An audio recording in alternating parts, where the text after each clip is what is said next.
Hey, real quick before we start, who is it? Lolbertarian. Yeah, thanks for answering that. We like just looked at it this morning, and said, "Oh shit," uh, "Oh shit, we forgot." No, Rich is never going to recover from his ego reduction surgery. Rich isn't is going to lose his ego pretty much ever. All right. I will see you guys in a hot second. Let's get this thing going here. I'm just doing boring polling work today, guys. If we didn't do this, it wouldn't have been a show. So bear with me. But, it is what it is. It's part of the fun part of, I mean, it's not really fun, but I mean, this is part of the process. And if you find it interesting, then at least you'll check it, we'll be able to go through it and check it out. All right, let's hit it and we'll get going.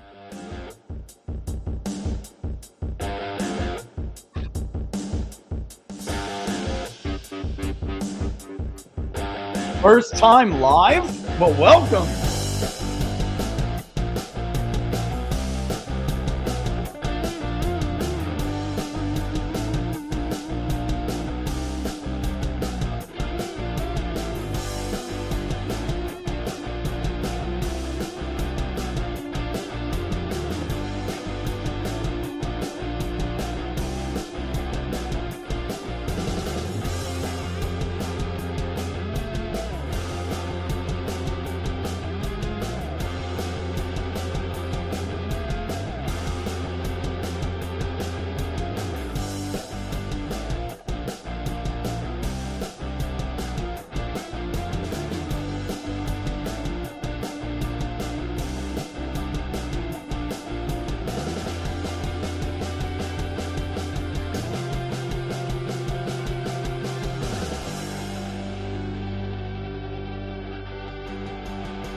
All right, let's go and let's get this party started. All right, welcome to Inside the Numbers with the People's Pundit. I'm your host, Rich Barris, the People's Pundit. Don't forget, if you like the videos, to like them and to share them far and wide. You have to forgive my appearance. I'm going to the gym immediately after this. I'm going to pick up my kid and do that. Health is important, folks. Health is very important. All right. Yeah, there's this linked at the bottom, guys. So it's like Instagram. Like, let's get this Instagram up. All right. It's linked in the video. What do you guys not have an Instagram? Let's go. All right. Come on, for the love of God. All right. Instagram, from our research, is I'm not a Facebook lover, and I don't like doing this on Facebook. For those of you who have been following me for a while, I used to, but I basically lost all of, like, a ton of friends and family being the People's Pundit and correctly predicting Donald Trump would win elections. That has been my sin. You got to understand where I'm from, originally. But that has been my sin. So I've lost, like, family, friends. It's ridiculous, but it is true. Like, we don't exchange Christmas recipes anymore because, God forbid. And the funny thing is like, they never come back after the election. Like, you know what, Rich? Maybe you were just right.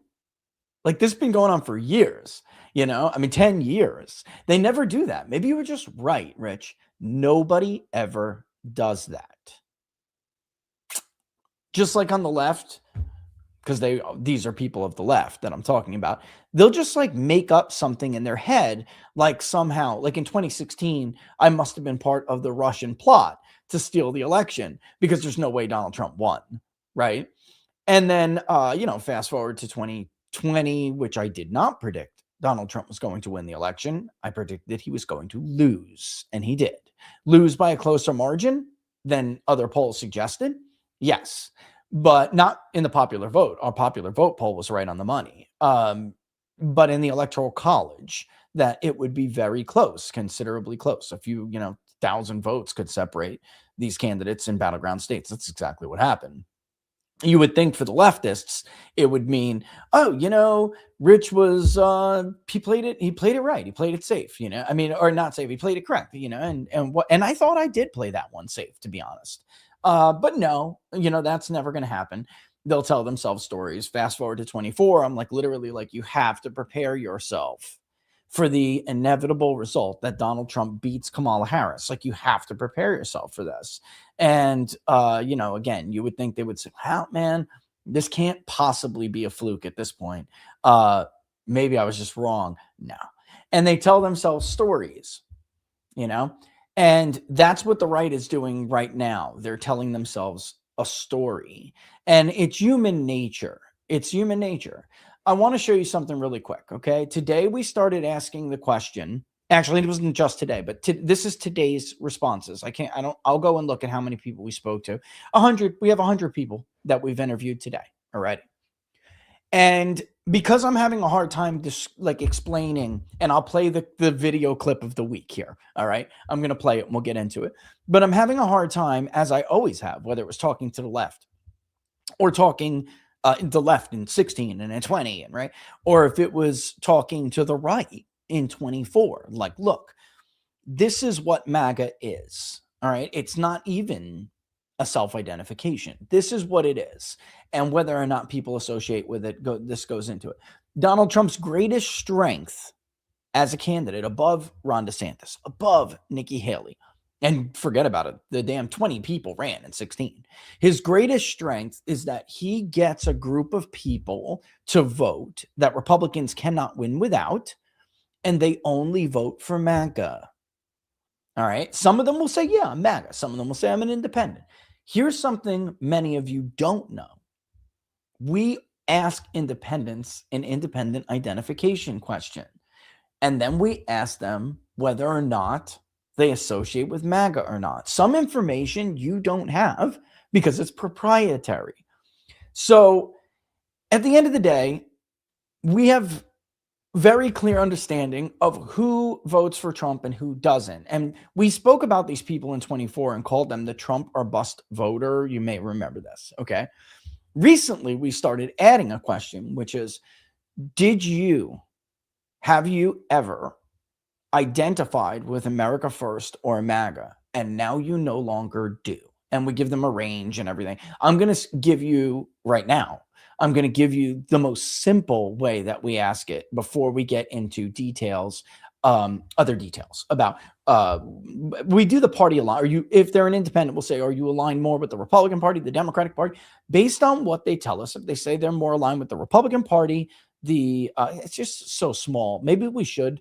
Yeah, I mean, maybe we shouldn't have any logic rules at all attached to these questions, because they may say they align with the Democratic Party now, but a year ago they didn't. And that is probably true. And we may be missing some people doing it the way we're doing it.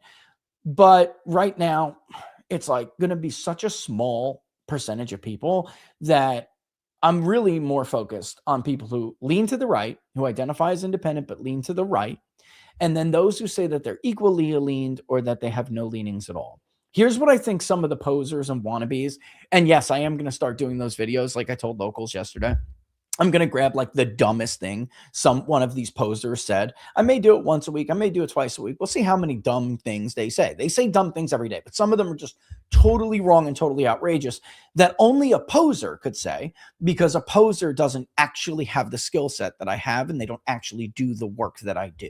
See, you can't get an understanding unless you actually do the job. Looking at other people's work isn't good enough. It's just not. Unless you talk to people yourself, which is why I always tell my pollster colleagues, like, do not stop interviewing people. I don't care if you speak to a person, a survey, or two, a handful. I try to do like 10. I don't always do that, admittedly, but that's probably because I'm doing a focus group or something. But don't stop interviewing your people yourselves as a pollster. Don't just contract out to a call center. Don't just like go online and get a panel, let them redirect links, and then you don't do any peer-to-peer interviews. Don't do that, because you're going to miss it. You'll get in a box. You'll get in your own head. You'll fall to your own confirmation bias. I've seen it over and over and over again. You have to listen. You have to listen. Polling is about listening. I literally created this industry, this like polling critic and polling personality. Before me, this didn't exist. Pollsters would go on Fox News or something. They'd do a 5-minute hit, maybe, and then that would be it. You have Larry Sabato from like the Crystal Ball go on and explain why his model was the way it was. It was not like this. And this is good because people learn more about the polling industry in this light, but it's also given rise to a ton of posers who actually don't do the job. And because they don't, they say really stupid shit, and it can be really harmful for a movement because they may listen to it. This early example of this, it popped up immediately, was like a Bill Mitchell who came out, man, this voice Periscope, video or show, and he got a lot of views. I mean, this guy was at one time, he may not be now, but at one time he was popular and big. Like that show was a big show. And he would say incredibly dumb shit that a lot of the president's base would listen to. And at the end of the day, he got duped by a Mossad agent posing as like a deep undercover member of the Trump administration who's super Trumpy and on a plan to destroy the deep state. Right? It's ludicrous. And they got ridiculed for it later. But at the time, for instance, when the president needed everybody on his side because of Mueller, he didn't have it. He had a huge chunk of his own people thinking that Robert Mueller was secretly on President Trump's side. And Michael Flynn wasn't really going to lose his house. I mean, guys, we could go back and go through this. That kind of dumb stuff is really, really harmful. So at what now? I mean, we're like 14 months into this thing almost. And we watched the greatest political comeback in American history. It has to be. I mean, I don't know. Grover Cleveland, who also is the only other president except for Donald Trump to have a non-consecutive second term. Something else people are messing in the data points, by the way. But Grover Cleveland, he had a big comeback. But, I mean, those were still, they were just different times. Donald Trump literally had the whole world against him. Nobody tried multiple times to kill Grover Cleveland. Nobody tried to put Grover Cleveland in prison for the rest of his life. Donald Trump has to have the mantle of the greatest political comeback, better than Richard Nixon after he lost against JFK. This is on a whole other level. And in 14 months, his coalition, which was a historic coalition in the modern era, particularly with a Republican candidate, has been, I don't want to say decimated, but it's been probably irrevocably hurt. All right. I just don't think they can recover from certain things. You just can't recover from, guys. You just can't. Bush lied, people died is never going to leave George W. Bush. I will never start a new war, or the Epstein thing, like regardless of how it was, all of these things were dismissed out of hand at the time. You have to understand there's a few things. How the younger generation feels about it was always kind of more important. Why? Because they'll make up the electorate. The boomers will start to fall off dramatically. Within 2 years, the first boomers start to turn 80. Actually, no, we're here now. We're damn near here. The boomers will fall out of the electorate very, very soon, and it will happen quickly. By the way, am I allowed? I asked Laura to get me this information a million times. Let me ask 1 second. Am I allowed to start to tease this thing yet? Yeah, so I just don't want to breach any contracts here, but there, I can say this. I know I can say this. There will be a book about all of this coming out very soon. It's not too, I didn't want to make it like super data intensive. My first was like very wonky. It was a thesis statement that I turned in. It's not for you. You're not, well, I don't know. Owen loves it. Because I guess if you're a history person and a philosophy person, it's kind of cool to like watch somebody, or it's kind of cool to like try to take that and put it into, almost like an inverse relationship. Okay. So I guess they're actually going to get a pre-order link very soon. But so in any event, I think I told locals this. I don't think I told anybody this. But yeah, we got a book deal. Joshua Lasik is helping. He's going to be a co-author. He's handling the history side of it. But we're going to be explaining how American politics will drastically change very soon, and who's going to decide elections, and what do these people look like. They are dramatically different than prior American generations. We are in a turning. They're not ideological. They'll call themselves moderate, yet they're radical as hell. They're action driven and results driven. They're not ideological. And this is where MAGA's appeal was going to be a real problem for Democrats. And Donald Trump has made statements himself in the past, even going back to 2016. Are you a conservative, Mr. Trump? And he would say, I'm a common sense conservative. Like, I get things done. They love that shit. They don't care if you go to any, and maybe some of you have never done this, but if you have, you're going to laugh, you're going to chuckle because you know what I'm talking about. If you go to any party activist Lincoln Reagan dinner, or you go to, you know, like maybe your county GOP and they're getting ready to get out the vote, you'll know who makes up, like who does the hard work, the primary activists. And I mean that it's like primary elections. And those organizations at the grassroots level, and they're, you know, they got their pocket constitutions. I mean, they're adorable. I love them. They're salt of the earth people. But they're not what is voting for the right under 50. Those people don't care about the pocket constitution.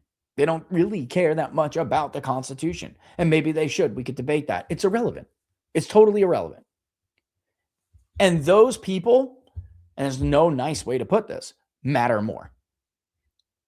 You're going to get the Fox Boomercon. If you're on the right and you're Trump, you're going to get the Fox Boomercon out to vote no matter what.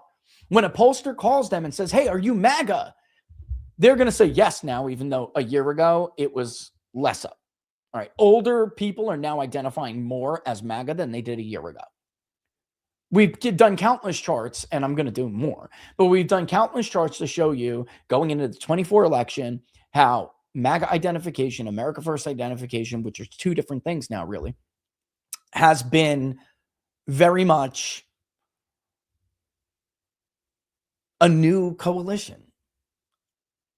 If you looked, it was like a tree, an inverse tree. If you had like a range plot and you looked at it and you went by age, you would see that the younger it gets, the more MAGA they are. Hispanics were, and now it's actually black voters, are more likely to say that they're MAGA when you ask them how they identify than white people. White people were generally split leading up into 24. Older voters were the least MAGA. 65 plus Republicans and Republican-leaning independents, which is important, were the least MAGA. As we got younger, it got more. It got heavier with the identification. And then 18 to 29 is kind of a funny group because you got to break it up 18 to 24 and 25 to 29 to see the full trend. Because 18 to 29 was less likely to say there. It's like maybe 58% MAGA versus the 30 to 44, which would be like 62% MAGA. So it looked a little bit weird how it looked like it would reverse that pattern when you get to the end, but not when you consider the 25 to 29s are different than the 18 and 24s. So as time goes on, that would have continued. Now that's not so much the case. Even you can see that in our 1776 Project poll. Older voters already started identifying more as MAGA than younger voters did. All right. And just to, give you guys an idea here, how many is it? It's only a couple of people. All right. So independents, did you previously identify with America First, MAGA, but no longer do? Just that question alone, as it's a small sample. So as it comes in, we'll get a much better idea. But look at the first, for instance, 32 people that we spoke to today. Immediately, it suggests about 20% of independents once upon a time identified as MAGA, but no longer do. All right. Now, understand something. There will be people who are newly identifying as MAGA, which is another side of this question. So it's not just boom, 20% off the bat, because there's going to be an offsetting effect. But there's no doubt that people are not identifying as America First or MAGA more in total. So it will be a net loss effect. Roughly 20% of the independent coalition, the independent bloc, makes sense. It does. Why? Because it's roughly 6% of the electorate. It's right in line with some of the other groups. All right. Even Republican identification in raw is down about 6.5, 7 points. It's a lot. That would be close to 20%. I don't think that's going to hold, but you need to get these people to vote soon. And then come 2028, I don't see it. I really don't see it. All right. And then by the way, can I put it up here in the same time? Yeah. Okay. So there's that image. You can see how white MAGA is there, compared to just these things happen in very small increments over time. All right. So you're seeing more white people, older white people go into MAGA as other people leave. You're seeing in the independent identification, you're seeing, it was like more Democratic than Republican leaning anyway going into the election, but Trump was doing so much better with I identify equally. And I don't identify with either at all. He was doing better with them in 24 than he did in 22. So he made up for it. But now we're seeing some of those people who said they identify with I did identify more with the Democratic Party, more identifying with the Democratic Party now. And it makes sense. They're gaining registrations. When you look at these trends, they tend to lead the registration trends, right? Because somebody's going to tell a pollster if they change their mind long before they're going to go down to like the clerk or the supervisor of elections, whatever it is in your local area, and change their registration. That is much more static, and it's a lagging indicator. So those independents from November 2024 lean Democratic, or some even said, maybe that they're equal. They have moved over to the Democratic Party, and some of the Republican identification has kind of taken their place in the independent identification, and they're going either to shares little in common with either or whatever, so or both, or Republican, everything, is split. But that's what's happening. I mean, these coalitions constantly evolve, they constantly change. And yeah, I know that's what, yes, you are correct, by the way. That is what that idiot is missing on Twitter. Yes. And again, he can't know that because he doesn't do the actual work. And unless you're tracking, which we do on some of these panels, and on the voter file, they all have an API, associated with their voter record. We know exactly who they are. If you're polling like us every single day, unless Rasmussen, they do something different. They have a pool that they just draw from all the time. We're random on the phone. So, but I don't want to get too much into it. But the fact is, if you're polling this much, this often, especially because there are people who participate in polling more, you're going to hit the same people. We have actually in like 25% panel and another project, which is only repeat interviews. So over time, we'll go and we'll look at those independents and we'll pull their API or external ID is what it's called on that side of it. We'll look at them and we'll say, hey, did anybody speak to them? All right, let's see what they said last time. All right, so with that in mind, so I know I started late, so I don't have a whole lot of time, but this is, this is leading up to what I'm about to say right here. So it goes to what I've been talking about, which is purification through subtraction. And there's the other one, by the way. You can see how it changes over time, right? So ultimately, when Donald Trump first started this thing, MAGA was like 90% white. It was 10 years ago. So 90% white. And barely anything was non-white. And it certainly was older and older white. Over time, that changed. And we had saw that in, Trump did better. He lost, but he did better with certain non-white groups, even when he lost in 2020. He did better with certain groups. We just didn't discuss. Oh, well, I did on the show quite a bit. We did, but national conversation did not discuss it because he lost. And that's what happens. We were talking about other groups that drove that loss. But then from 2020 to 2024, you could clearly see that trend had continued for a long time. And we had the data wrapper trend, what's Trump's vote share and his approval rating with these non-white groups over time. So it makes sense that if Trump's going to do better with non-traditional groups, then you're going to, David, I saw that. If he's going to do better with non-traditional groups, you're going to attract some of those people who will just straight up identify as MAGA. All right? Not all of them. And that's part of the issue that people aren't understanding right now. The goal was to continue to add, because MAGA going into the 2020 election had lost the share of whites that made up MAGA had fallen 12% by the time we got to 2024 because of the addition of new Hispanics that were identifying as Republicans and saying, I'm MAGA Republican. And even, again, the independents are totally different. And that's That's it. I mean, that's the ball game, because those people are the people from 2024 on. I have been saying you have to get them. They flirted with you, and they flirt only because of MAGA. And if you don't govern the way you ran, you'll lose them and they'll be gone. Just want to put up like something we posted on X the other day. The independent margin is disgusting. 49 to 29 in the Emerson poll, 49-30, whatever. It's a near 20-point margin already. And not just the margin, it's the vote share that Democrats have with these votes. It's because of the absence of these independents that are pissed off right now. It's not just that they've changed so many minds. It's the absence of those people who are like, I'm done. So many of those people said they would only vote for Donald Trump. Didn't matter. It really wouldn't have mattered. All right. So with that in mind, while I'm doing this, let's put up the clip that I'm going to show you in a second with the very first interview the other day. And again, today it happened. The very first interview. It completely blows us out of the water. But let's play the clip first. We'll come back.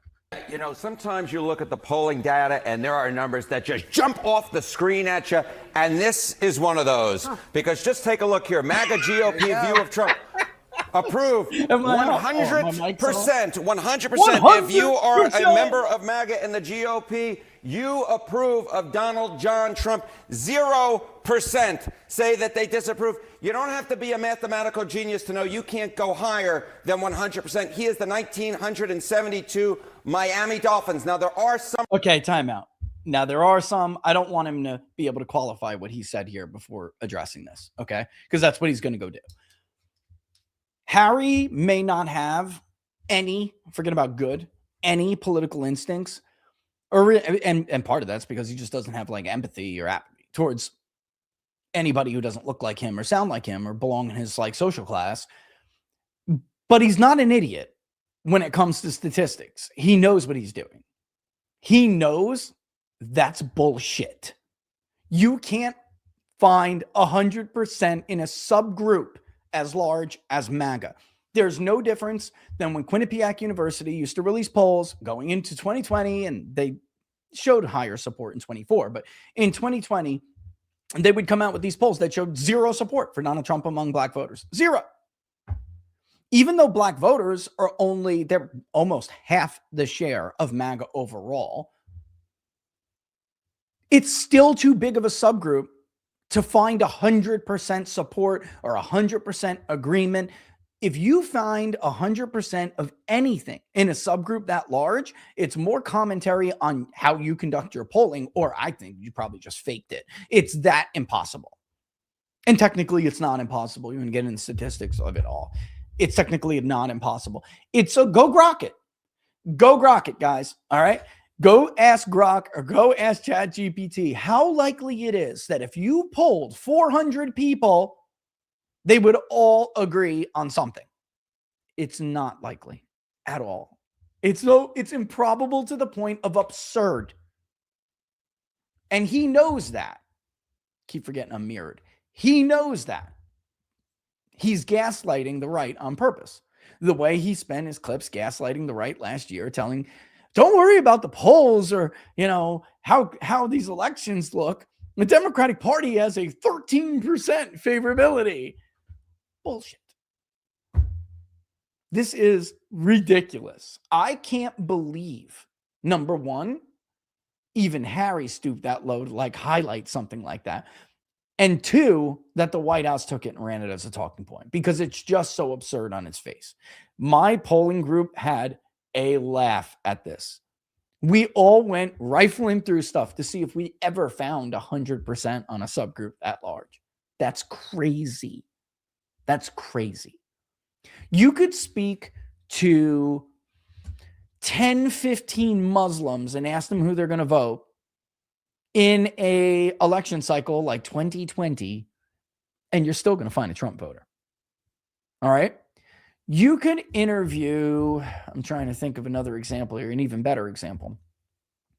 You could interview 30 trans people and still find somebody who doesn't agree with gay marriage. I'm serious. This is how this works. That never happens. Never. And if it does, it says something more about how you conducted the poll than it does about the results.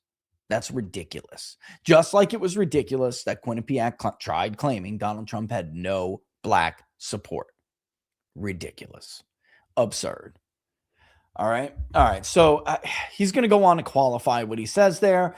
I don't really see a point in it. I mean, it's just stupid. And here's like the very first. Let's take a look at this guy, actually. This guy's a hater. Where's he from? You know what? I'm pulling this up. Okay. So response 1, that's today's response. March 20. Response 1. I need to block other people's names. Give me 1 second. Okay. I just got to go and qualify a filter name here. I don't want you guys to be able to see something. It's not that I don't want you to see it. It's you have to protect personal identifiable information. All right, maybe I could just download it.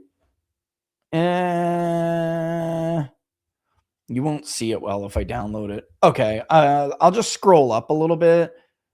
Hold on. I'm taking certain identifiers out. Wow, there's a lot of people taking this survey right now. This is great. DQ'd. Okay, let me pull it up. That's good. I think so. Yeah, that's good. Cool. I mean, you're always going to find people like this. Like, no matter what you do, you'll always find a hater. Can I get rid of the RID and everything? Yeah, there's registrations. We'll start from the registration. Okay. Yeah, here it is. All right. So here's a list of people that are taking the survey right now or have completed it. All right. I combine them, so it's all different modes. I just saw what he wrote, and I saw it's a he, and I saw that he was a Trump voter. And he's pissed, and he just put this across. I'm not showing this to like beat him. I'm trying to show you how stupid it is to claim 100% of anything. And then we'll take a look at his elaborated response transcript. I don't know if he's got one. We'll see. Meaning to vote, likely to vote. So he's going to vote. He's got vote history, so he's going to vote. He's saying not at all enthusiastic, but believe me, he's going to vote. Some people, they just lie. It's just more of like, are they upset? And I don't mean to call this guy a liar. I'm just simply saying, like, the enthusiasm will tell us about how the electorate is going to look, right? Or what it's likely to look. But some people, like if Dolores, who was born in 1950 and has voted in every election since 1950, tells you she's not going to vote, Dolores is probably lying.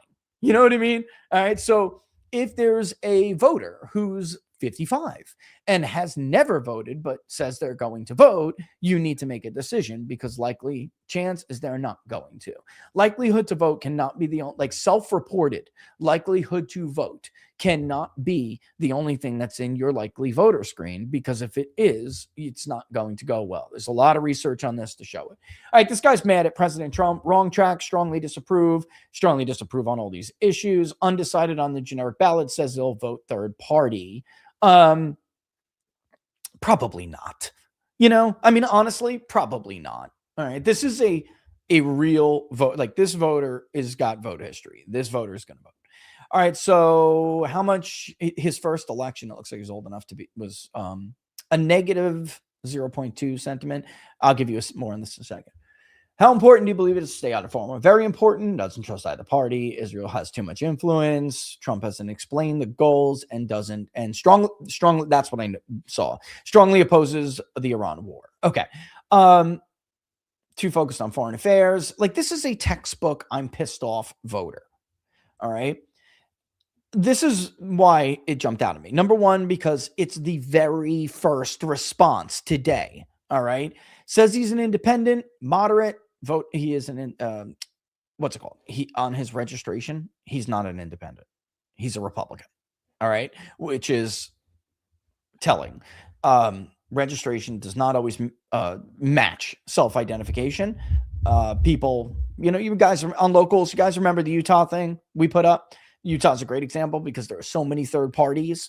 And there are third parties that lean to the right. So it's interesting to see whether or not, the Republican share is like 51%, or is it like 47? So people on locals know what I'm talking about. If you're new to locals, go search Utah and you'll see this really cool thing about what the voter file, how it changes, and how, oh, not even how it changes. Sometimes self-reported partisan affiliation is significantly different than what we know of the actual registrations that the voter has. All right. In some states, you can't do that because we don't have voter registration by party. But in places you do, it's interesting. His state, you do. All right. So he's calling himself an independent. He's moderate. So he gets none of these other questions. Doesn't matter.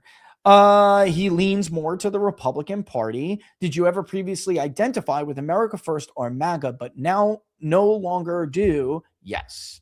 Young male, third generation, Puerto Rican. He's Hispanic. This is a new Republican. I bet you, I don't know this for sure. We didn't ask vote history prior to 2024, but I'm willing to bet this guy almost certainly voted for, if he did vote at all, well, he did. I know he did. There's a midterm or something he didn't vote in or something, but that's because of his age. He wrote that he did, but he didn't, and it's because of his age. Puerto Rican, employed, working full time, some college associate degree, 50 to 100K a year, single, never married, does not have children, is Catholic, and lives in suburban Pennsylvania. I can actually look that up. I just got to pull it off the screen. Give me a second. I can't show it to you because it'll show you his name, but give me a second.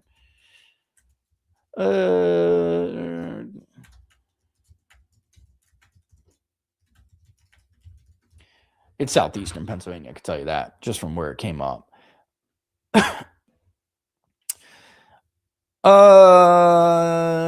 Looks like it's just outside of Philadelphia. Oops, I just scrolled away. Hold on, guys. I'm like doing a map zoom. 1 second.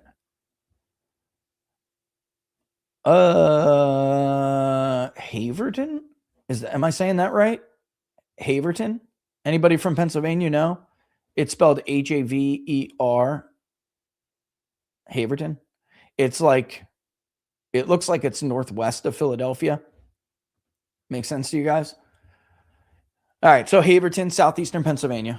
Bottom, that's what it comes down to. All right, we could look at the generic ballot. I just don't want to blow it. And it's just today, and people always they always read too much into things because we don't know what the demographic makeup is yet. I'll upgrade it right now. Let's see. Let's let it roll in. Let it roll in. Okay, come on. Checking for new responses. No religion 21. So married. Some college associate. How educated is this sample? It is 14.7% post-grad. That's not terrible at all. It's a little too African-American, about 14% African-American. Hispanics have been checking out a little bit. Boy, America First is clapping the shit out of MAGA. It is. We started asking, when people say I identify as America First, MAGA, we ask people what it is. Like, is it more America First or is it more MAGA? It's gone down. It's not 20% anymore on that other question. So like, this is why I said, don't jump to conclusions. Let's wait and see what it irons out to, but I do suspect it'll be somewhere along 15 to 20%. It's about 13% right now. That question we asked before, and now we're up to quite a few. All right, but America First is kicking the dog shit out of MAGA identification. I put up the other day like 52.5 to 40. It was like 53.47. And I put that up on Twitter because I thought that was probably the more fair and representative, since we've been asking this. Patrick Basham and I, like, we're talking, and we've done it in the past, but we didn't track it like we track all these other things. Now it's going to be like a daily tracker, because I do think it's going to be important. It's a good data point to have to see where we're going. This is a little bit, we'll see where it goes. How many Republicans have we spoken to today so far? 171. All right. Look at how close, by the way, for people who's like, oh, right now, traditional Republican is actually leading America First and MAGA identification. So for people who are like, it's not shrinking, look at what he's put up in the past. Like, again, you don't have all the data I have. I do, obviously. And I'm looking at how these things change over time. Once upon a time, MAGA was 65%. Once upon a time. It wasn't when Trump won the election, but once upon a time it was. So if traditional Republicanism is slowly but surely gaining on MAGA, it's like the definition of MAGA losing. All right. Now, of those who are America First and MAGA, I don't expect this to stay. Just so we're clear, I don't expect this to stay. It could.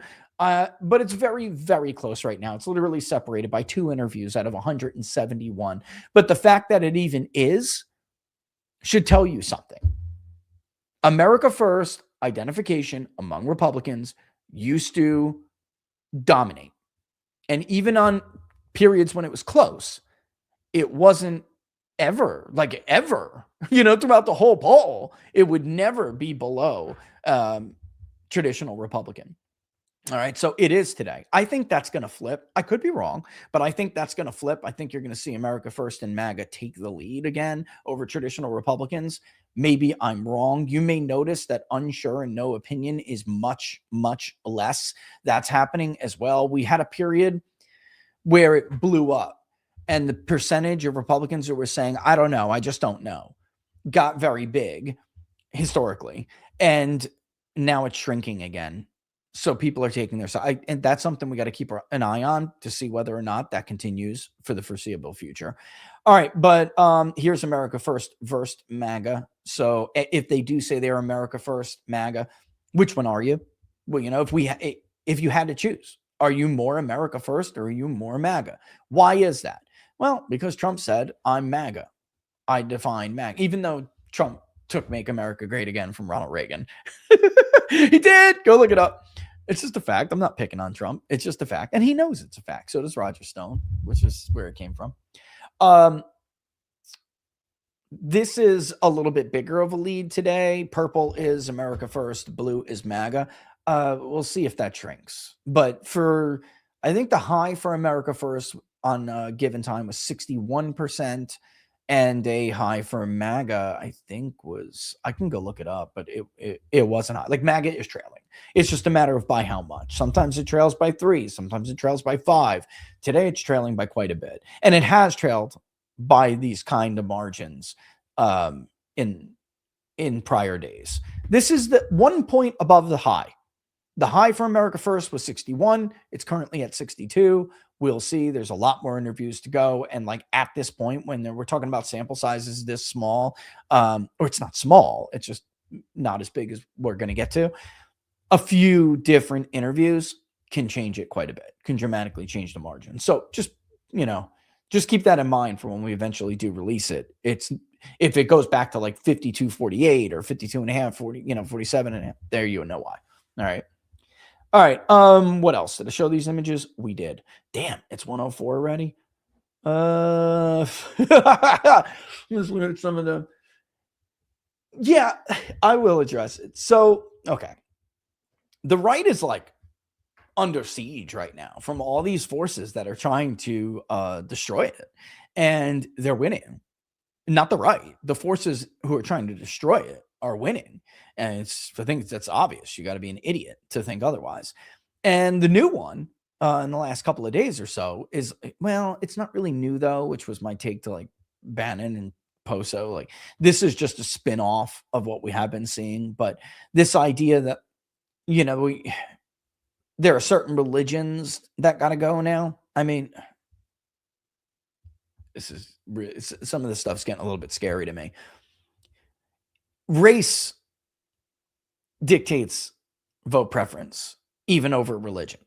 Yes, Protestants are much more Republican than Jewish voters. Protestants are much more Republican, or have been. I don't know that that's going to remain the case, than Catholics, a traditional swing vote.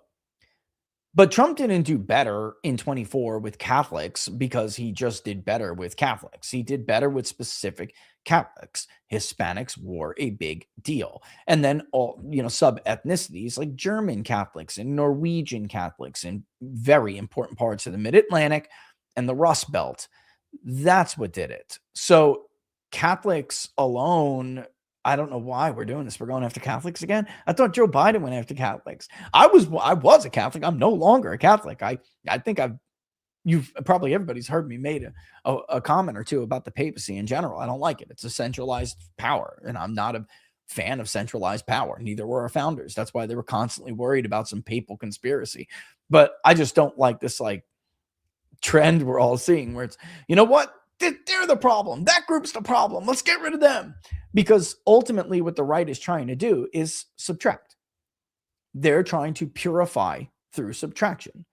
This group has a dissenting opinion, they got to go. And it doesn't matter if we're right or wrong, or we're the ones being inconsistent, they got to go. We can't deport Somalis. We failed to do that. So now we're just going to deport, Venezuelans in Florida.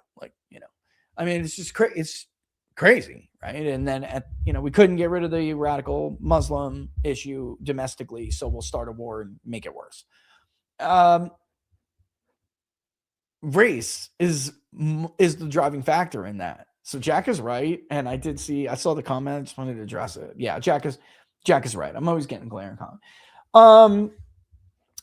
Let me get into the Libertarian. I will, and I know I'm basically out of time now, so I got to start getting to your comments. I did want to play this video because it pissed me off. I don't know why nobody's responded yet. I got a text message from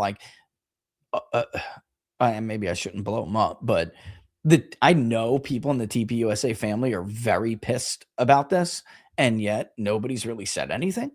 Does nobody have the balls? Dan Bongino's a liar. You know what? Let's just get into it. Okay, getting into it. Let me play this clip. Obviously, Joe Kent resigns from his position at the National Counterterrorism Center, it's a DNI. It's Gabbard's right-hand man, basically.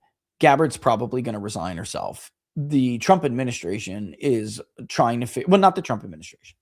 The people who have been problematic in the Trump administration from the very beginning are looking at ways they can get rid of Kennedy. Why?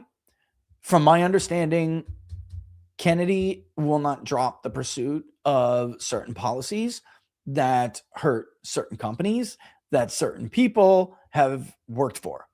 And he's trying to pursue one of the most popular MAGA policies, and he's just running into a brick wall. He's just a constant pain in their ass, and they're scheming behind his back. So this administration loses RFK and loses Tulsi Gabbard.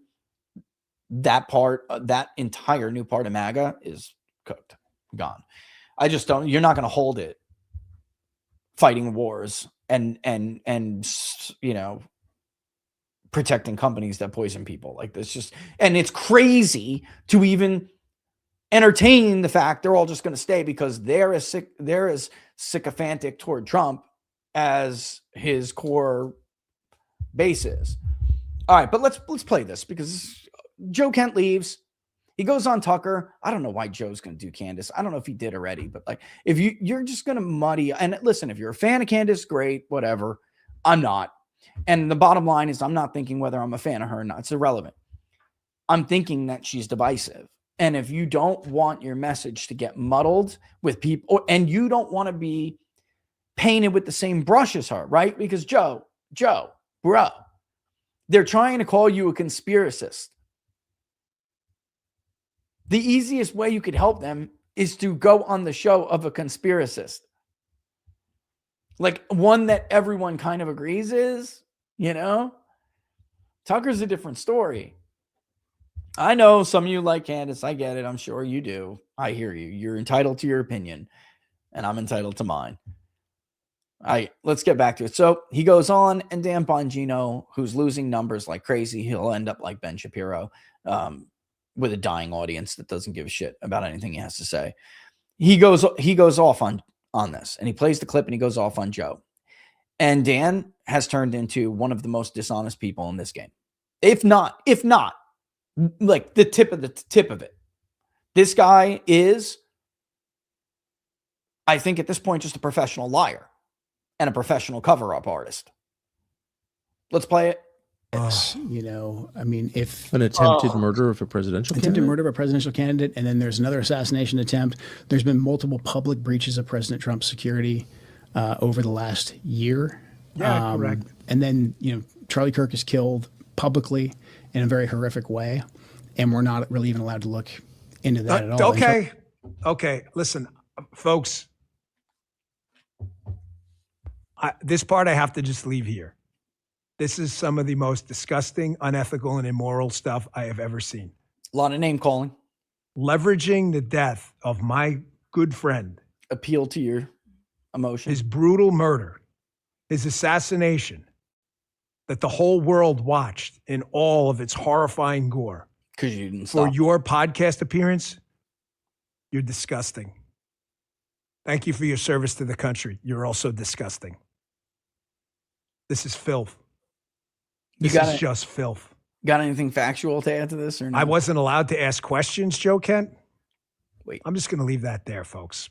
And all you people defending him right now, I'll accept your apology later. You watch. Okay. You weren't allowed to ask questions? Sure about that? Okay. Sure you want that on the record, Joe? Okay. Boom. Let's just stop it there. Now, he's insinuating that publicly known information and reported information, which has been corroborated, is untrue. And maybe it turns out that he's right? I mean, you have to think, well, maybe he was in a position to know, and the 3 news reports and 50 people on the record are not telling the truth, and maybe Dan Bongino knows that. But does Dan Bongino really have the credibility to make that challenge? Does he? This is a guy, you have to understand. Is this an impartial point of view? This guy worked for the guy who allegedly shut Joe down over the investigation. And for those of you who don't know, there's a reference in the interview to, again, this is publicly known, and I know people who have told me this happened. So, I mean, this is the thing to me. Like, I'm listening to Dan Bongino now try to deny this ever happened. And I'm telling you, I know people who would know, and they told me this happened. I'm not talking about secondhand. He's just going to leave this. This happened, okay? And here's now Dan Bongino trying to claim it didn't happen. So, okay, he was the assistant deputy director. Maybe he knows. Maybe we have to give him that latitude, right? Well, do we? Do we? Because he worked for the guy who's being criticized here. He did everything that guy told him to do, even when he knew he was lying. Some of the stuff with Miranda Devine, what they pulled with Miranda Devine is, look, Miranda is not one of the bad guys. She may not get things right all the time, but I had a talk with her because I did attack her over something. I was misled. She reached out. I confirmed her side of the story, and I apologized publicly, by the way. I don't know if you guys remember this. I was wrong, and I was wrong because he was lying. He was lying, and his boss was lying. And I took their word for it over her, thinking she's Murdoch Inc. My instinct was to distrust the journalist, despite the fact that she has a fabulous track record of trying to combat the deep state and FBI abuses. Is a reformist journalist. I mean, she covers this area of the government, and her work clearly is designed to initiate or to, drum up awareness for the fact that this institution has to be reformed, at least abolished at best. I don't think that organization is savable. I never did. And I defended Dan against his critics in the beginning because I just thought it was unserious to expect 2 people, Kash Patel and Dan Bongino, to waltz into this bureau and this massive bureaucracy and somehow have an impact. I just thought it was unfair and just unrealistic, kind of childish expectations. They're 2 men and they're political appointees. It's not reasonable to ask or request that of them. And I stopped defending them because they just were way out of the bounds of defending. They just started to lie, openly lie about things. So he doesn't offer anything. He leaves it here with this promise of, you really want to put it on the record? We'll see about that. I mean, getting Kash Patel himself to come out and say Joe's not telling the truth. Is that what you have in mind? Because that happened already. And then like 50 people on and off the record rebuked it. Joe was telling the truth. So it leaves us with, well, this is an issue of his credibility then. Maybe he knows something everybody else doesn't, and it hasn't been reported, and somehow what is established public record isn't true. By the way, you call those people conspiracists. But let's just entertain it for a second. Does he have the credibility to be believed, right? Well, in his very next statement, he completely blows it. You weren't allowed to ask questions? Really? Go ahead. Please. Not even allowed to look into that at all. And Charlie Kirk was one of President Trump's closest advisors, and he also advocated heavily against a war with Iran. He was in the Oval Office. He did? That's fascinating, because I've had conversations with Charlie too. I don't talk about them because the man's dead and I don't like to invoke his name for podcast clicks, okay? Only to remember him. Okay, time out. There it is. You shot your fucking credibility to hell. You're a fucking liar, Dan Bongino. You're a fucking liar.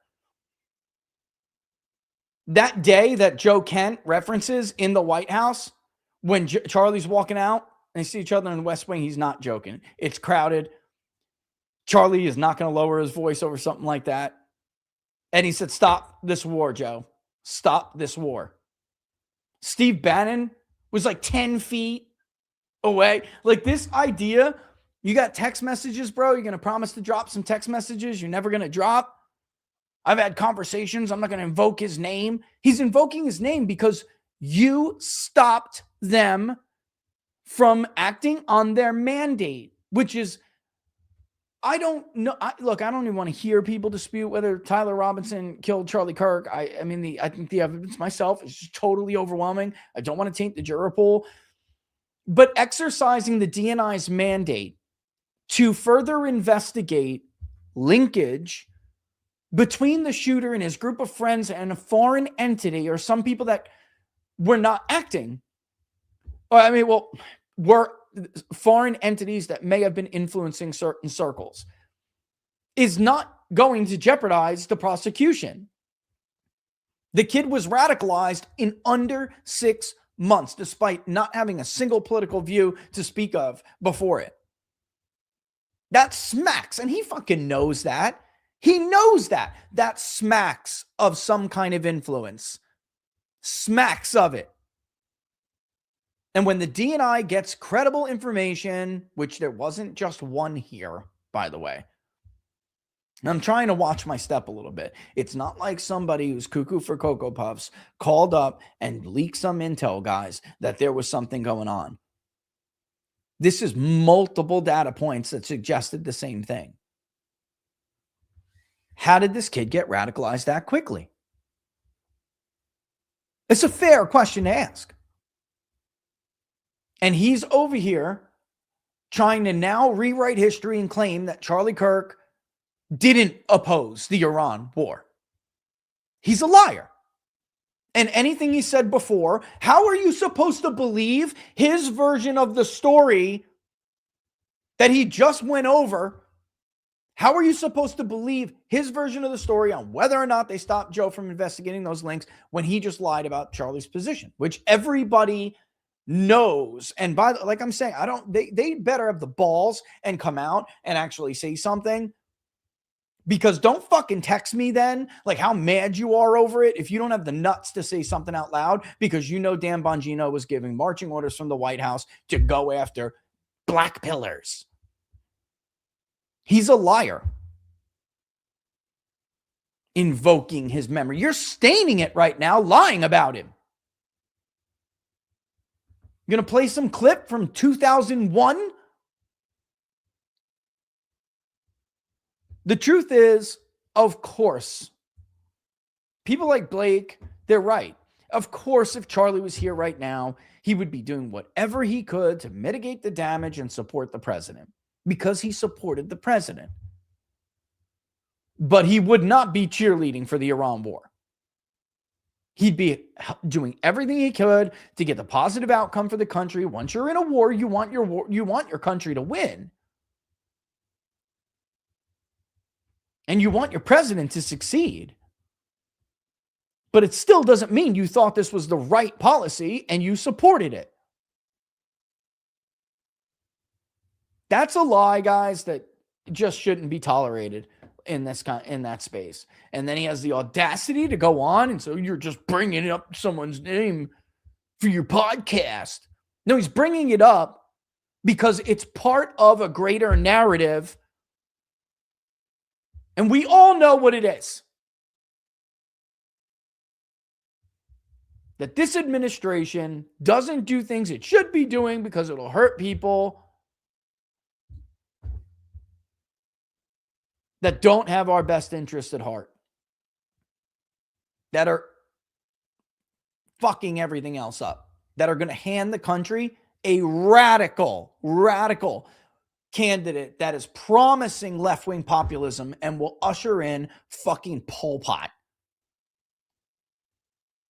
That put their needs above the needs of the American people who have been so generous to them for so long.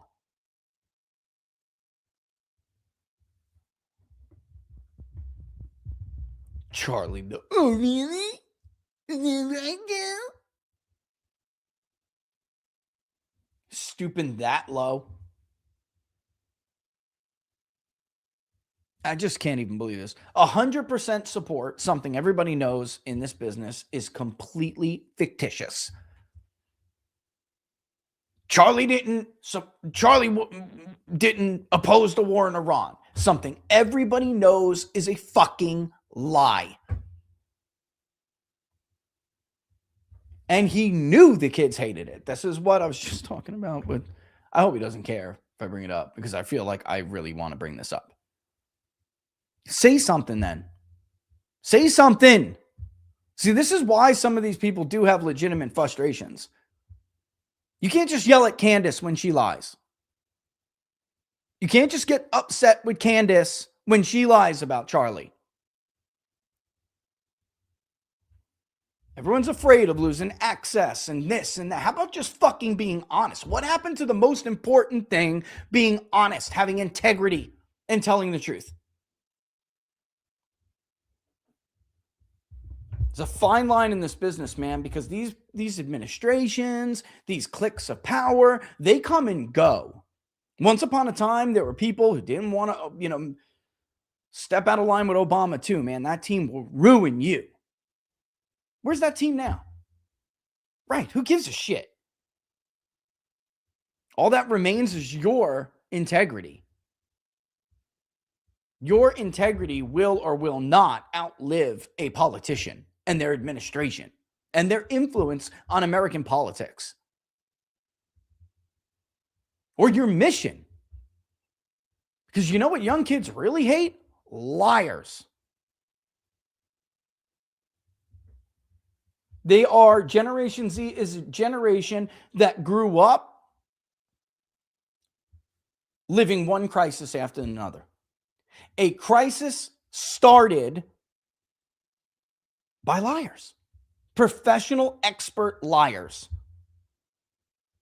Expert in this one, medical experts, military experts, foreign policy experts, policy experts, blah, blah, blah. Liars. Incompetence. I don't know how one side. Yep.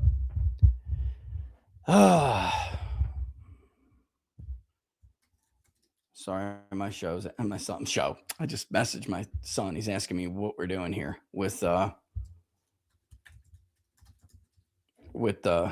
gym. It's because I started late and I wanted to give you guys more of a show.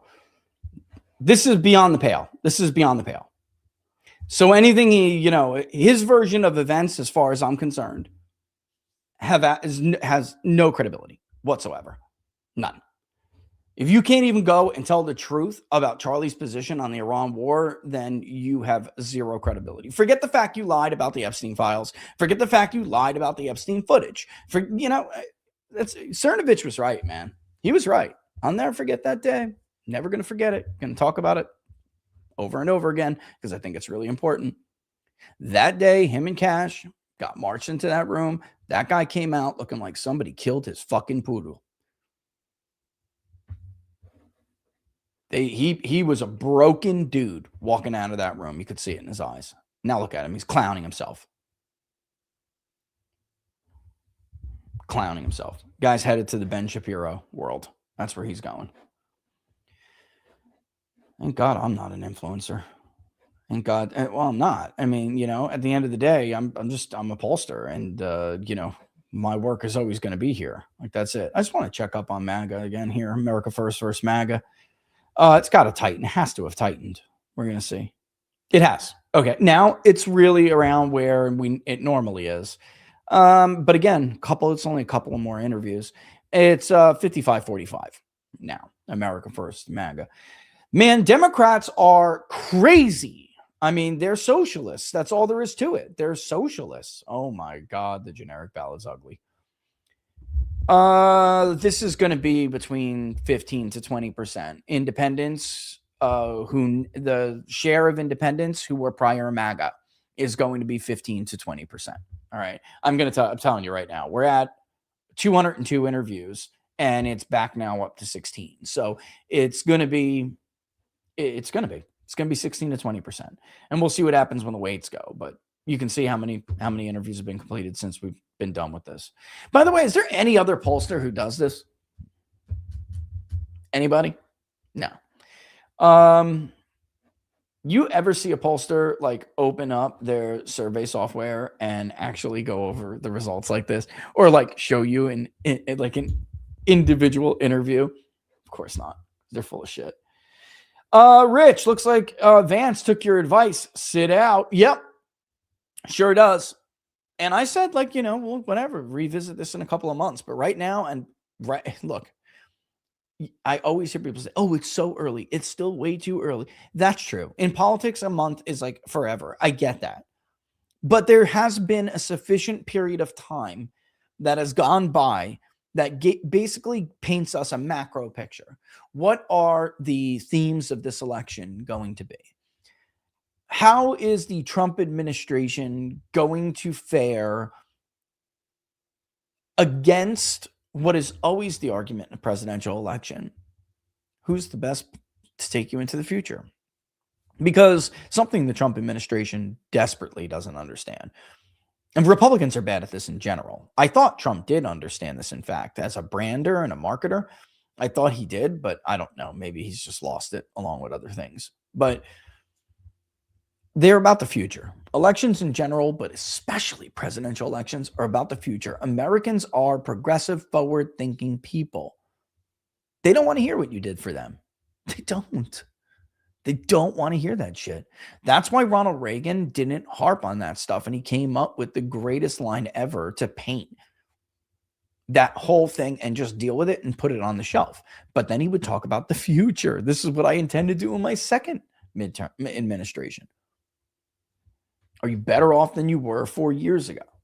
So I just don't see how the answer to that question, let alone what you're going to do for the future. By the way, what was Obama's campaign slogan in 2012? Well, first of all, 08 was great for a first non-incumbent presidential candidate. Hope and change. What do both of those words what do they describe? The future. They're like basically speaking of what? The future. And with Obama in his reelection, he came up with a slogan that dealt with his record, but put the emphasis on how much more he had to do. And he did it in one word: forward. Forward says, listen, we've made a lot of We've made a lot of accomplishments. George Bush left you at a fucking mess. We've done a lot to get back on the right track, but we have so much more to do. That was what his entire, and he said it went forward. As of right now, I don't care if it's J.D. Vance, Marco Rubio, Ron DeSantis, they don't have a story to tell. Democrats do. The story goes a little something like this. Republicans and MAGA are a fraud. They promised you accountability. They covered up for pedophiles. They promised you no new wars. They started a new war for Israel, who, by the way, is an effing pariah right now. Nobody likes Israel. By the time we get to the next election, oh, look, MAGA is finally ahead. I told you that was going to happen. Conservative is low. We're just losing bad on conservatism. It's just falling like crazy. Oh my God, look at that. We're way at a new high. Too focused on foreign affairs. Oh my Lord. Look at how unpopular the war is. So stupid. I'm sorry. They really screwed this shit up, dude. They really did. That's so bad. Oh Lord. Democrats about 5-point lead on the generic ballot so far. That's not terrible. But again, watch. If I was to do certain to vote, it's probably going to jump to 7, 9, something like that. But yeah, Steven, I don't see any. It doesn't matter who you are. Marco Rubio, J.D. Vance, Ron DeSantis. You don't have a story to tell. And Democrats do. And we've polled those stories. By the way, if you didn't go and look at the crosstabs from the 1776 project, you can actually see that we polled the narrative stories. And while both had like majority agreement, the Republican one was significantly weaker. It was like almost universal, like 80% agreement for the Democratic storyline. And then we flatly asked the more damning one about Trump, and even like 35% of his own voters agreed, which is that Trump has betrayed them and screwed them over. I mean, I could go look at it and you'll see. Do I have it up? I don't, but I could easily get it. It's bad. Really bad, guys. I mean, there's no way. There's no chance he's going to win. So why would you sacrifice? My point to Vance was simple. And my point to the party is simple. You do what you want. I don't give a shit. But why would you sacrifice your strongest political candidate? I'm not debating like Laura Loomer's stupidity, okay? Like Marco Rubio cannot win an election in this country. Like that, he cannot win any one of the Rust Belt states. He's going to go down in a blaze of glory, which I frankly at this point would like to say. Just not the only reason why I don't is because I know what's going to beat him. Like I think like an AOC would beat Marco Rubio. I kid you not. So why would you waste your greatest political weapon on a futile exercise? Come back in 2032. When it's almost assuredly, even though Democrats are going to be able to play with the census now. Yeah, they're going to definitely play with the census. If you think they're going to allow Republicans to win the Electoral College by going through the Sun Belt only, you're living in a fucking fantasy land. That's how important this was. And yeah, so the hell, why would you do that? I'm not that guy, but I could be. Ex-MAGA and mad. Yeah. You mean you're the interview we went over? You're not that guy? You're not the one who took the poll, Cynic in Chief? Yeah, I mean, I get it. Yeah, but you could be. Yep. Bongino didn't resign. He was reassigned. Oh, whoa. That's so true. Yeah, and just go back real quick to what Steven said about the with the vice president. He taking my advice. Whoever is going to want to run is going to have to start running after the midterms, and the midterms are not going to be good as of right now. And the chance that they're going to get any better is getting worse. And because the closer we get, the less literally the less odds Republicans have. They're not at 0, but I think it's like 14% as of today. Like there's Morris did this too, but we've done it in the past as well. There's examples of when, you can buck history. I just don't see, without some kind of an event, that really hurts Democrats. I don't know. I don't see how this is going to change. I I mean, losing independence by 20, 25 points at this point, with them at 50 already with the Democrats. For people who, didn't watch some of the early episodes, we went over why 50%, for instance, is significant. It's something that we don't talk about because pollsters aren't as good as they used to be. So we see 50% a lot today when it's not real. And it is real with independents right now. And it just, to make a very long story short, without getting into the math of it all, it means it's much, much harder to change the people's minds and to narrow that margin. It's very, very difficult. All right. All right. So let me get to locals a little bit here before I know he's having a hard time reaching his mother. So he's binging me. All right. Let's go. Yeah, I will change the time. You didn't need to tip me for that, but I will change the time. I keep forgetting this. Laura and I this morning were like, oh man, we didn't change it. My favorite poll is that 100% of MAGA supports Trump. This is Mr. Grilled Cheese. Total data leak. MAGA is a self-identifying class that only those who agree would identify with right now. Textbook self-prediction. Absolutely. Thank you. And even still, 100% is ridiculous, even though we are going through the process of purification through subtraction. So many people in my social circle and news feeds generally believe Trump went to the island and did stuff with Epstein. But at this point, I don't even try to defend him or correct it. We can't be bothered to arrest people on the list, but we can go after Tucker and Carlson and Joe Kent. I don't think a Tel Aviv Trump Tower would protect him from hungry Dems and a betrayed America first. I wonder if he realizes that. It's brilliance. Libertarian. That's brilliance. And that's it. And I'm telling you, that's going to be like my greatest predict, of all time. Let me see if I can get her because he's having a hard time reaching her while we read more comments. Oh, it's off. That's why. Damn. Okay. The Epstein thing is damning, incredibly damning. It's not so much that that's people's number one issue. You just did it yourself, libertarian, and I'm not sure you even realized it. We all do. It's about accountability.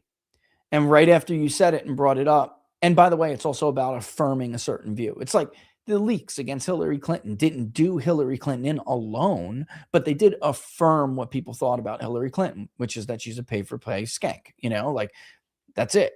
And an elitist. I mean, they alone didn't do her in, but they reaffirmed negative sentiment toward Hillary Clinton. And that's what Epstein did to Trump. And it's a shame because he's out there tweeting things now or posting things on Truth Social now. It's too late. He should have did this from the beginning. Things like, this person said, thank God Donald Trump was there to stop Epstein. Well, you should have done that shit before. Now you're trying to what? First of all, like 11% of the population uses Truth Social, the voting population. Second of all, even if you consider the amplification of that message, at this point, nobody's going to believe you. You have to change people's minds who, like Libertarian correctly pointed out, solidly believe you have at the very least been using your administration to cover for really bad people. The same people that you claimed ruled the world and destroyed the economy. Start wars that are unnecessary, stupid, and drain American empire. Like, you just look totally like the opposite of what you said you were. And they're not coming back at this point. I don't know what to say, which again is why I would tell Vance, like, you're going to need an I told you so moment. You're not going to be able to extend it. Not now.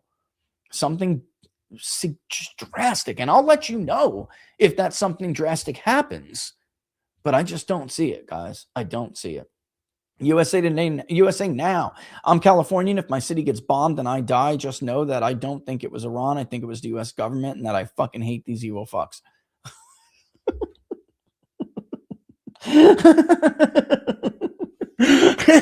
You say that's actually not them. They just screenshotted something somebody said on social media and sent it to me. That's hilarious. Oh my god. Right now I'm getting hold on one second. I'll get back to the questions in a second. A pollster friend of mine is sending me, oh my God. So Democrats have, do you agree or disagree with this statement? Yeah, but you know what? Look at strongly disagree. Far more, that's bad. So 40% of, okay. I don't know if I should say anything because I don't want to get him in trouble. He's been gagged. Cares about people like me. Which party? You couple those results with Democrats are winning. And it's like the strongly thing is bad. If you couple those results with the results like which party do you trust more to keep us out of foreign wars, you know, it's no good. Look at that, 41 to 30. 21% say neither, and I guarantee you that neither is filled with Republican voters. Guarantee it. All right, let's see what else we got. Are they going to use polls to cheerlead Trump off a cliff? Yes, that's what they're doing right now. All right. G. Elliott Morris put up, look at the age signals. Oh my God on that. Hold on, I'll come back to that. I'm sorry, he's just texting me like crazy. The age signal's really bad on that. Which party do you trust more? So bad. Okay. But yes, they are going to cheerlead Trump. That's what they have been cheerleading. They've been using BS polls and a BS discourse in general, which I'm going to be talking about with Matt Gaetz tonight on his show. So don't forget to tune in at 6 o'clock. I believe I'm on at 6:30. But this is what they did during COVID. And it's like this, the parallels are so stark to me. They're so clear. And when you consider, again, I can't believe I'm bringing this guy up, but he's right. For instance, Morris is G. Elliott Morris, G. Elliott. He's quiet, and I guess he's just like listening. And his generic ballot's too Democratic, but he's right about the groups that Trump has lost and how that has impacted MAGA. And by the way, why people are thinking about this all wrong. He's right. And he's basically echoing me, but our margins are just a little different. We're finding the same thing. But he put out something today that was really interesting because this is what people don't understand. And this is why polling can be used to cheerlead a president like Donald Trump off a cliff. It's happened before and it's happening again. Because sentiment is not the same as behavior or participation. And you can use general questions that exploit partisan loyalty to a specific person, how people identify with themselves in the world. You can exploit that in general support and opposition questions, right? Or true fault, anything. But not get to the crux of how people feel about policy choices or priorities. And when that happens, you get screwed. So a great example is the one Morris brought up with this, which is, do you support or oppose the war? And MAGA's like 85-15. Do you support and oppose the war if gas prices go up? All of a sudden now, 65-35. What about if there are boots on the ground that have to take back the Strait of Hormuz?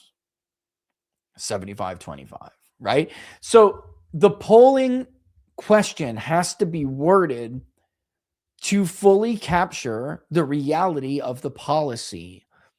And COVID, do you support Donald Trump locking down to protect us from the disease? Look, his approval is over 50 for the first time ever in the Wall Street Journal poll. They duped him. And the right falls for it every single time. Meanwhile, Will Chamberlain was another idiot, like he is now, arguing with me over how am I misreading the polls? You don't even know there's a difference. You're supposed to be a lawyer. Why are you talking to me? Do I fucking quote the bar at you, bitch? You were wrong. They were never going to support those lockdowns. It was always going to go down that way. Do you support it now if it means you don't have a job? If your kids lose a third of their school year? If it leads to more sickness, if you can't bury a loved one, if you can't get a new job, if you can't survive, if you can't pay your rent? Who are you going to blame for it if that happens? Donald Trump or the Democrats or Dr. Fauci or the National Institute for Health or the CDC? You're going to blame Donald Trump. Not to mention the four-dimensional stuff these idiots never saw coming. They will exploit the absentee ballot process. This is honestly, I don't understand why these idiot never Trumpers who are faking MAGA right now are even fucking talking. Don't you have any shame whatsoever? Then people like that come 2024 support Ron DeSantis, and I swear to God claim it's because Donald Trump was bad on COVID. Jordan Schlachtel's another one, dude. All these Israel firsters, they suddenly love Donald Trump. They were never Trump. Even when he was president in 2020, they did exactly the wrong thing. And the polls love exploiting these people. I know for a fact they do. They think it's hilarious, actually. Look at these idiots celebrating how the lockdown gave them a 52% approval rating. I'll never forget that. Never forget the Associated Press reporter, too. He brought in the reason I keep picking on Will is because he's such a vocal idiot right now, but also because the Associated Press reporter brought him up. What would you say to people like Will Chamberlain, who keep pointing out? And I'm like, I'd say he's an idiot with no political instincts or ability to see into the future and doesn't understand how a general worded question doesn't capture the difference between sentiment and behavior or participation and what it means 3 months from now. Never forget that. Meanwhile, never mind. All right. What else we got? So the very long answer to that, Yard Hatch, is yes. America first, America only. You should interview Royce White, running for the Senate in Minnesota. I will interview Royce White, actually. He's an interesting dude. I would like to interview Royce White. You know what? Ryan, I want to interview Royce White. What advice have you given, JD? I think Tulsi Kent would be huge in 28. The advice was don't ruin your political career. You're in the worst position in your life. You can't be seen to be breaking from the president at all. He supports the president. JD's loyal, but he has his own mind, and he needs to be able to share when he runs for president his own vision. There's no way he can do that in 28 at this point. Also, there's just no point. No Republican's going to win. Why would you fight in a primary with Rubio and DeSantis and Ted Cruz and the rest of them, all to just win the nomination, have all of these Israel firsters trash you like they trashed Trump during the primary? Can we please remember how they hated Donald Trump and threatened to sit out the election and cost everybody the election? Like they hate Nick Fuentes now for saying he's not going to vote for Republicans in the midterms. This is what they did. Nick Fuentes is just echoing shit we have heard. Ben Shapiro, Mark Levin. I will never vote for Donald Trump. Mark Levin. Some of these people pulled the lever for Hillary Clinton and Joe Biden, and you fucking know it. They got what they wanted out of them because this is what neocons are. They're coalition destroyers. They're fucking leeches. They're parasites. That's why the Democrats threw them out after the Vietnam era. They didn't want them anymore. So they took their left-wing communist views with foreign policy chops and came into the Republican Party, and they've been fucking destroying it ever since. It wasn't even a viable national party until Donald Trump came back around and made it one. Running against them.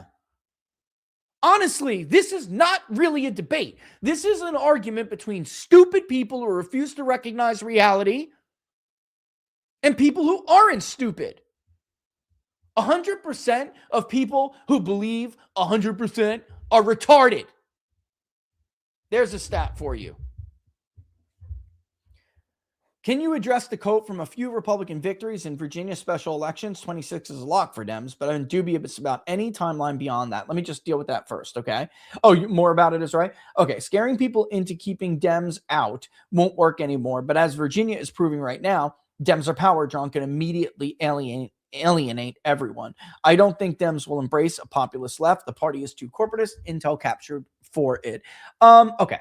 Well, first of all, what has happened so far in Virginia, really, only one example is worth celebrating. The rest is not good enough. All right. It will not be like collectively come April, it will not be enough to stop Democrats from doing what they want to do. I think they'll probably wind up being rebutted on a, we'll see. I don't want to get too ahead of myself, and I definitely don't want to do it unless I poll it myself, given that I single-handedly saved the fucking polling averages in Virginia. Everybody was coming out with this garbage Spanberger +3. If I didn't pull that race and run around and tell everybody, Matt Towery, Jason over at Qantas, if I didn't run around and tell them all to go back in the field because that race is now 13.5 points, they wouldn't have done it. You're welcome. But the bottom line is, there is, and I can't get too much into this, libertarian, but I will tell you this, Republicans, after they lost in 2025 in Virginia, many of them, and the thing is, they operate, and a lot of these things, especially the counties, operate as individual entities. Some very, very important, and this is why I'm hopeful in Virginia and why I expected one of those races to go the way it did. They listened. They didn't gaslight themselves. They went through their text messages. They hired people like me to go through them. They didn't stop. They didn't dismiss the Epstein issue and its impact on the elections. They didn't. A couple of them, at the very least, were like, oh my God, and now they're going to bring this referendum. Please help us. And by the way, I know a lot of people don't like Sebastian Gorka. I don't know why that is. I personally like him a lot. We don't agree on everything, but I like him. He's a good guy. And honestly, some of that wouldn't even have happened if he didn't tell people to swallow their pride and go ask somebody who knows what they're talking about. Virginia's prevent. I don't think Dems will embrace a populist left. The party is too corporate. Intel captured for it. Right? Not. I don't think they'll mean it, but I think they'll embrace it. I agree with you on that. I do. I don't think they'll mean it, but I do think that it will be embraced. And I think they're going to use enough of the Epstein situation, they already have, to chase out a lot of the problematic areas for them.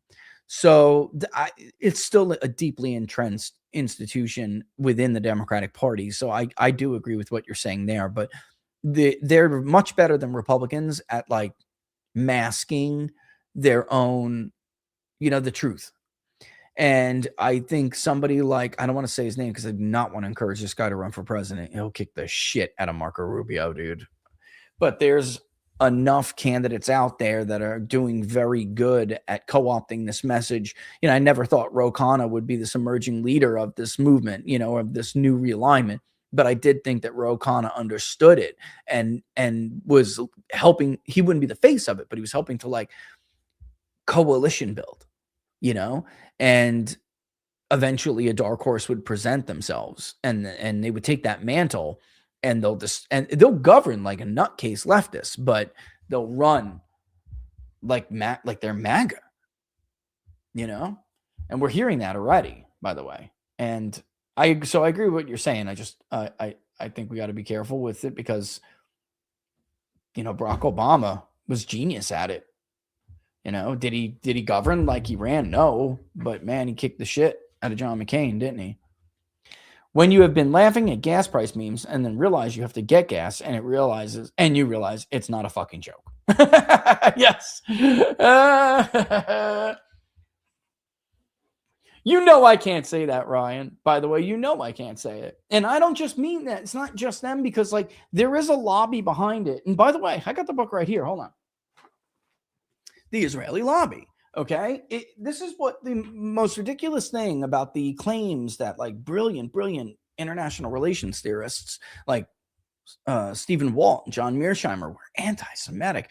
The single most ridiculous part about that criticism after they wrote the Israeli lobby is that so much of the Israeli lobby isn't Jewish. So it just doesn't even make sense factually. In America, a big part of the Israeli lobby is a crooked Christian element that practices and preaches heresy and has been doing so since the late 70s. There's a financial paper trail. Zionism was not popular in the United States. I'm not going over this again. Search it in the Rumble channel, search it in the YouTube channel. I have done 2 episodes on this now. Barnes and I went over 100, like literally 100 years of history, 80 years of data. George Gallup had been asking about it after he took over for Literary Digest. Zionism was a fringe view and considered heretical view among Christians in America for its entire existence. It was only in the late 1970s when Likud started funding televangelists and their organizations, and they began to make partner organizations and with financial relationships. They gave them money for mega churches, and they preached doomsday philosophy.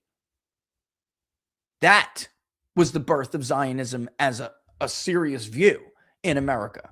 It was heretical.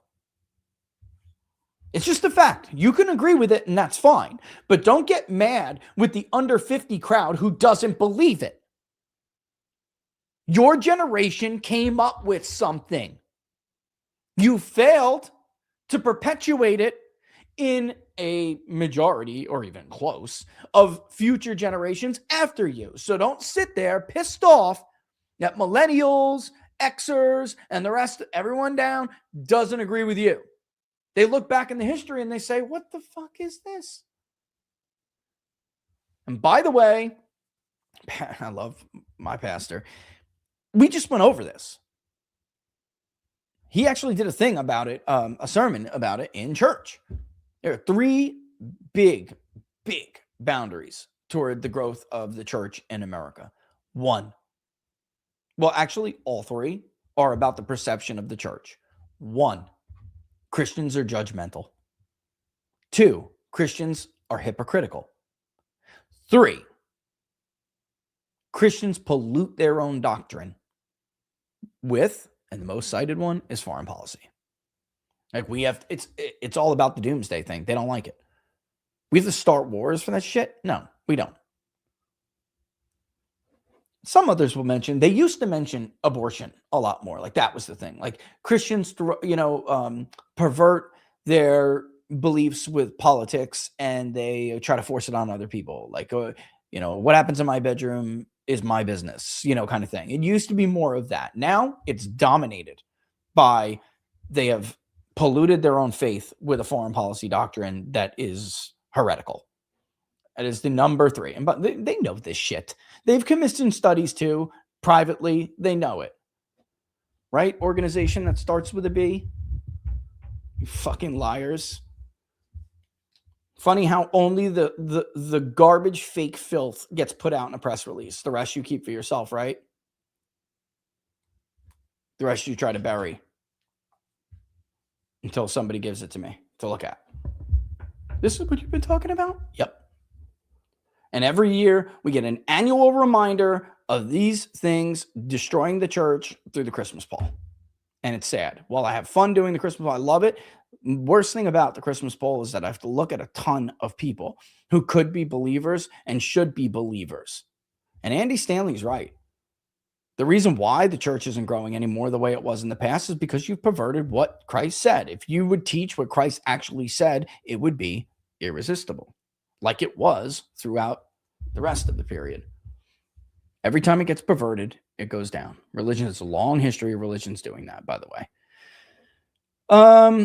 Are you kidding me, Aunties Aunt M? Are you kidding me? I think here too, what's funny, because I don't want to get too much into make it a thing. I'm serious. I actually did do a video about this. You should definitely check it out. But I actually think it's like even Zionism, the concept of Zionism has been polluted. I don't think, the right of Jews to return to their homeland isn't on its face a radical idea. Like I think a lot of people would say to themselves, hey, why not? without thinking about the geopolitical parts of this. Like, well, because it's not really their homeland and because there are people who live there and you got to commit a genocide in order to be able to accomplish it. But the problem is they're portraying themselves as something they're not. That's not what they're pursuing. They're pursuing regional hegemony. That is what they're doing. And in order to do that, you have to kill a lot of people. On to Turkey now, right? Remember when people said I was lying about that? Isn't that funny? Remember last year when I said it will never end with Iran, the Greater Israel Project is real, and Turkey is next? As if I didn't know what Netanyahu said to the president. As if I didn't know what his agents who he dispatched, what they were trying to disseminate all over town. I just fabricated. I made it up. Right. Okay. Look at you now. Fucking idiots. All right. Moving on. And also thank you for what you do. Thank you, Stephen. Thank you for coming every day. I mean, honestly. The ball will be in the Dems' court. Will they listen to the populace and rule for 20 years or ignore the people and go the way of the UK Labour Party? Right. So like I'm wondering, cynic myself, like, people, Cernovich the other day said that if like Tucker and Kent ran, it would just totally wipe the floor with the Democrat and the Republican Party tickets. And people were like, that's ridiculous. And then of course I responded. And they didn't. People are so. I don't know if they're dumb. I think a lot of them are dumb. And then some of them, a lot of them too, I guess, are dishonest. But I think most of them are just dumb. And they they didn't even read the difference of what I said. Like, absolutely, that ticket will destroy the Republican Party. All right. So we're in a Perot-like era where parties started a war, the country didn't want. And, I mean, Herbert Walker Bush was already seen as a betrayal to Reagan's principles. So he only picked him because he was trying to make peace. But Herbert Walker Bush had a choice. He could govern the way that his former boss and, predecessor had how he governed, the version of conservatism that beat him, right? Or he could govern the way he wanted to govern if he would have been president, and blah, blah, blah, blah. And he didn't pay attention to the fact that he fucking lost that primary, right? And the only reason why he was nominated for 1992 in 98 in the first place, actually, is because Reagan went to the convention and told everybody to nominate him. He endorsed him before, the primaries. He was a lock. It wasn't that he was popular himself. Reagan said, vote for George. And they did. And then he went to the country, told the country the same thing at the convention, just to give you guys the right timeline. And then the country shifted 18 points and voted for George Bush. Michael Dukakis had a huge lead over him before that, by the way. At one time, it was like 18 points or 16 points. It was crazy.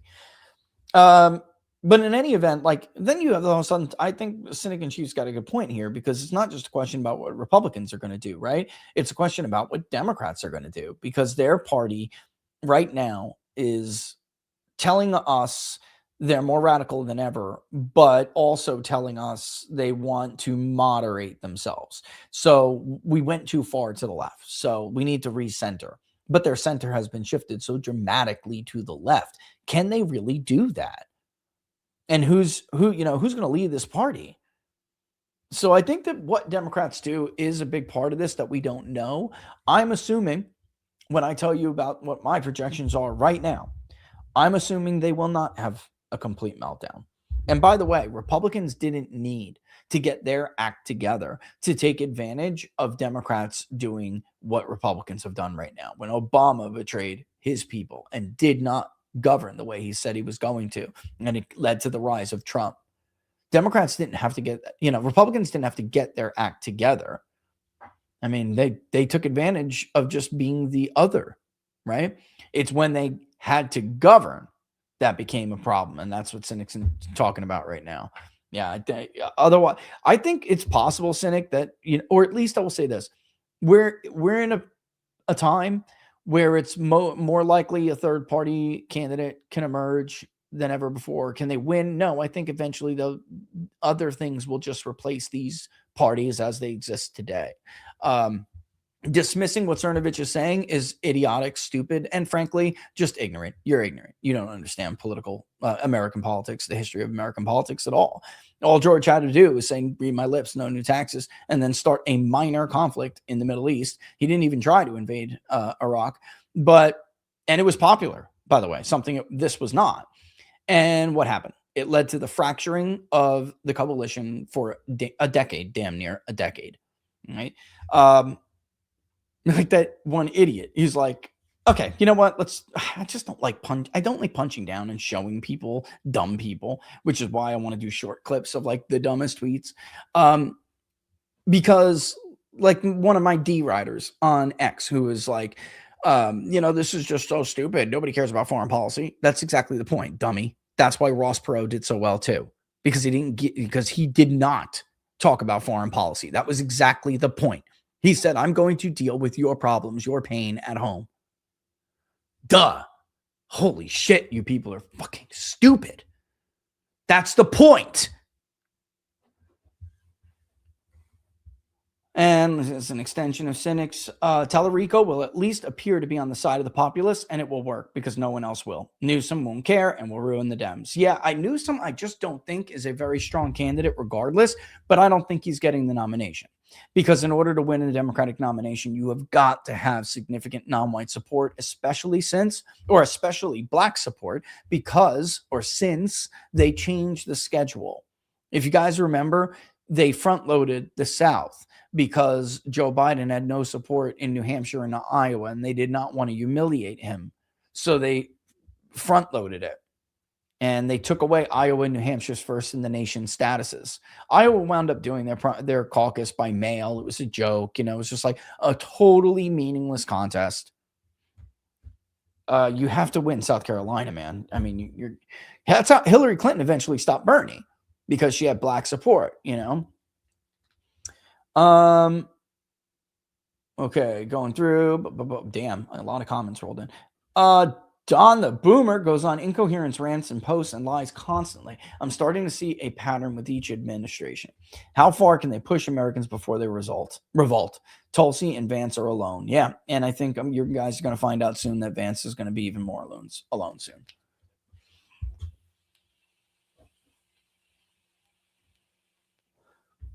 I mean, there just won't be any point. I think that's... And I got to tell you guys, when Robert and I went to D.C. last time, people were already at a point where they were asking themselves whether it was worth it to stay, because they just like, you stay because you want to support the president. You want to support the movement still. The best way you can do that is in a position of power, and you take the little victories where you can get them.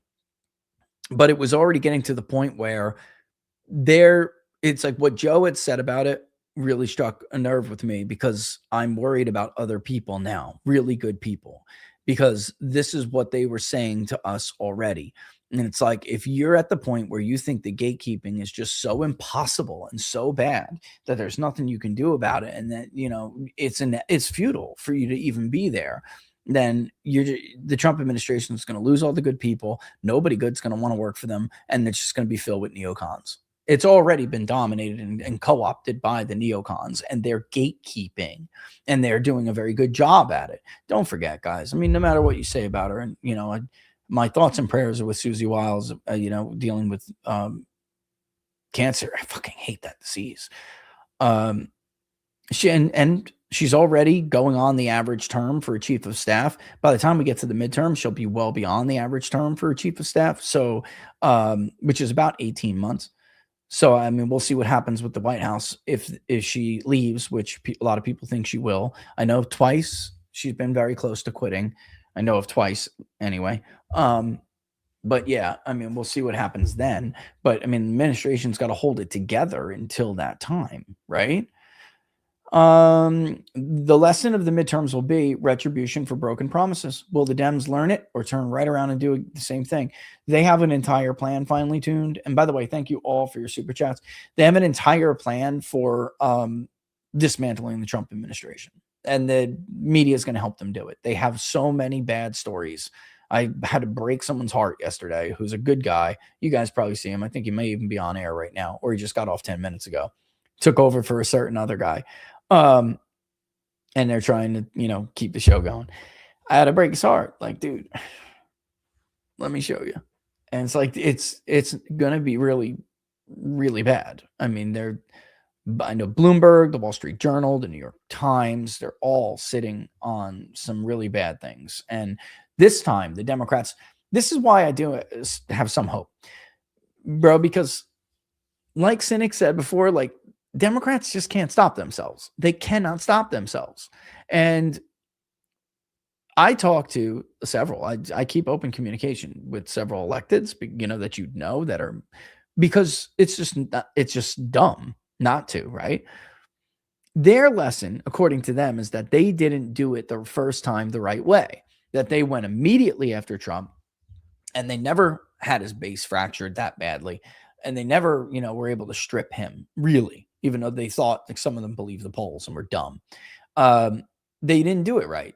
They needed to go after good people around him and the people who protect him first. And once they're doing that, they'll damage Trump politically on the way down with everyone who goes down. Kristi Noem, I'm so glad she's out because she was too easy of a target. That wouldn't have hurt with Republicans that much. Some of the other stuff, when Republican voters find out about it, is going to bother a lot of them. It's going to. And it'll be on display this time. And how Trump reacts to it could further hurt him, but it goes to the Rush Limbaugh rule, some of this stuff, which is that only Trump can break his bond with his voters. And some of this stuff does go to that. And, I have a bit of a rule when I find out about things. You heard Barnes bring this up too. We didn't talk about Kristi Noem because we were trying to hurt Donald Trump. We withheld our knowledge of it for a long time. Only when it becomes clear that Democrats know and that the media is now starting to leak little pieces of the story, then it doesn't matter anymore. They have it, and we might as well talk about it and warn people about it and hope the president gets rid of her. There's other stuff. Okay. So I don't do it because as much as I want to tell you guys about it, I don't want to hurt him, So I wait until it becomes like a public thing and doesn't matter anymore. All right. Or not even totally public, but I know it's coming. Like, I knew those Noem stories were coming. So it didn't matter that I went to Twitter and said that. Those stories were coming. All right. The official vagueness around Charlie Kirk's death is helping the pager people scare others. So if Candace is failing to clear up the story, someone has to. That point of view, I totally understand. And Tucker made the same point, which is right. Like, these conspiracy theories and like whatever, attempts to understand the story would not be possible if the story made sense. Yes, Tyler Robinson shot Charlie Kirk. Why can't we see the Discord messages? Why don't you want to see the Discord messages? And you can't believe them because of how they behaved with Thomas Crooks. They lied, man. And only because of Tucker do we know they lie. So now, Kash Patel has to understand, you're not going to get the benefit of the doubt anymore. Maybe you had it when you first got in. You don't have it anymore. And that's your fault, frankly. And I know what he'll say back. Hey, fuck you. I don't have to give you anything. Okay, then fuck you and watch you fucking lose. Like, that's it. I don't care. It's not on me, dude. It's on you. I'm not the one who's going to be impeached. The Never Trumpers don't love him now. They are part of posse leading him to walk the plank. You're totally right about that. I got to put that up. Totally right. So like, you're right. I should try to catch myself with that because you are totally right. Mark Levin doesn't love Donald Trump. Ben Shapiro doesn't love Donald Trump. Dave Rubin doesn't love Donald Trump. And by the way, Dave, let's check in on our little prognicators. Dave, where's the uprising? Let's check in, Dave. Where's the fucking uprising? You lying piece of shit. Totally right. Finely Tuned is totally right. They don't love him. They're just making him walk the plank with flattery all the way. Absolutely, man. What a great comment. Because he's totally right. They never liked Ronald Reagan either. Finely Tuned said something here. They never liked Reagan either, guys.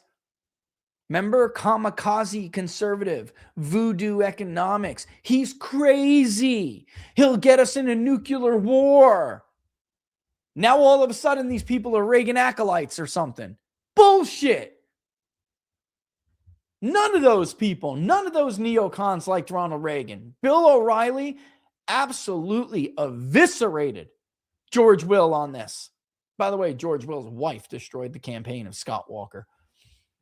That's how these people are. They take talent and destroy it. They take promising people in administrations and they destroy it. They destroy everything they touch. A smart right would be almost fanatically America first. Fanatically. And they would kick every neocon out of the coalition. See, here's where I disagree with some people like Cernovich. And Charlie Kirk, for that matter. I never agreed with Charlie on this. Secretly, anyway, you should be kicking them out of your coalition. They are poisonous. They destroy everything. And oh, by the way, they're not that big. Throw them out and trade them in for young Hispanic men, young black men. The young women you have swung negative 42 points with. This is like ridiculous. They're also an aging part of the coalition. Ben Shapiro may actually be the youngest neocon you know. Nobody's a neocon. Not in academia, not in culture. Only if you're older and you're in the fake Republican wing. Like, they'll be dead, guys, in 10 years. Who's more likely to scream themselves into a heart attack? Me or Mark Levin? Okay? Or Mark Levin or I. This is dumb. I've been saying this for years. Fuck Bill Kristol. Kick him to the curb and take the voters in Dearborn. The math is clear. That's why Rogers lost, by the way. They never fully trusted it. They knew that didn't actually happen. I like Trump. Trump. Not him. This is a deep state guy. I can smell it on him. He's a neocon. Nah. Even with Trump on the ballot, he couldn't get over the finish line. You think he's going to get over this one? Why? You little internal polls, Rogers +1? Yeah, sure. Like Tudor Dixon was ahead. Stop it. Just stop it. You sound like an idiot. Jared, I asked Owen Schroyer to have you on. Oh, yeah. Okay. I would do Owen's show. I think Owen speaks for a good part of OG MAGA that is now not identifying as MAGA. Right? So, okay. So, like, some people are like, well, it's still 20%. First of all, it's not. It's really not. That's number one. Number two, even if it was, what it is now isn't the same as what it was. What it is now is like 5 to 10 points more, 65. 20% less Hispanic. And actually, that's what the slides I showed you before, that's what they show. Hispanic ID with MAGA is down 20%. Black, about the same. Whites ticked up. Right. Because now you have white, older neocons saying they're MAGA. Because MAGA's been co-opted. It's co-op. All right, last one on the table. Then I got to go and get Laura motivated. MAGA cult too dumb to know they're back to 65 million votes in 2028 or the like discrepancy updated for them. They may not even get 65 mil, my guy. I'm not kidding. Think about it. I mean, a 20% reduction is 7.7, about 15 million votes. They're back to close. Yeah. So let's be fair. Let's go 62. All right. Let's meet in the middle. Because I was going to say 60. Let's meet in the middle. 62 and a half. You know what that means? You lose. Bad. You lose. Why? The white vote's going to save you like it saved Mitt Romney? Doubted. Doubtful. Ooh, what's this? Ooh. Ooh. Yeah, me likey. Ooh. Oh, well, I'm not going to have AI leave me in the dust. No, sir. No, sir. I'm just going to have AI force multiply the talents that the People's Pundit has. AI is not going to take me over. Like, it can't. Because, and I don't want to get too much into this, but this is why it does matter. Like, your track record as a pollster is going to matter more than ever before you ever thought. Because some of the stuff we're developing, if you're the kind of pollster, like everyone is, like basically everybody except for like Mark and I, apparently. And maybe there's some other good ones out there. I'm just not willing to lend my stamp of approval on anybody anymore. Everybody has disappointed me. They all took the money. I'm sorry. Oops. I just say that out loud. Like that. I'm never going to be that guy. And I'm just not. So, and it's like I told locals yesterday, when I literally invented this industry, I helped all these younger guys. I wanted them to do it. I wanted them, I wanted there to be more of what I did. I thought it would help the industry. It didn't. They weren't worth it. And so I'm not doing it anymore. You want to fake being something you're not, you'll pay the consequences for it. That's what I love about this. There's always an election day. It's always going to come. Always going to come. You can't run from it. So you have to defend your numbers. You have to defend your commentary. That's it. All right. So should the cabinet, I don't know if I want to say that, push for the 25th? I don't think so, honestly. I don't know. I think Barnes would probably say yes, but I don't know. Idea is not money. I mean, look, Darren was going to be the guy, and you're talking about the gubernatorial election, right? I don't know, man. I mean, what, third time's a charm? I don't know. And I like Bailey. I do.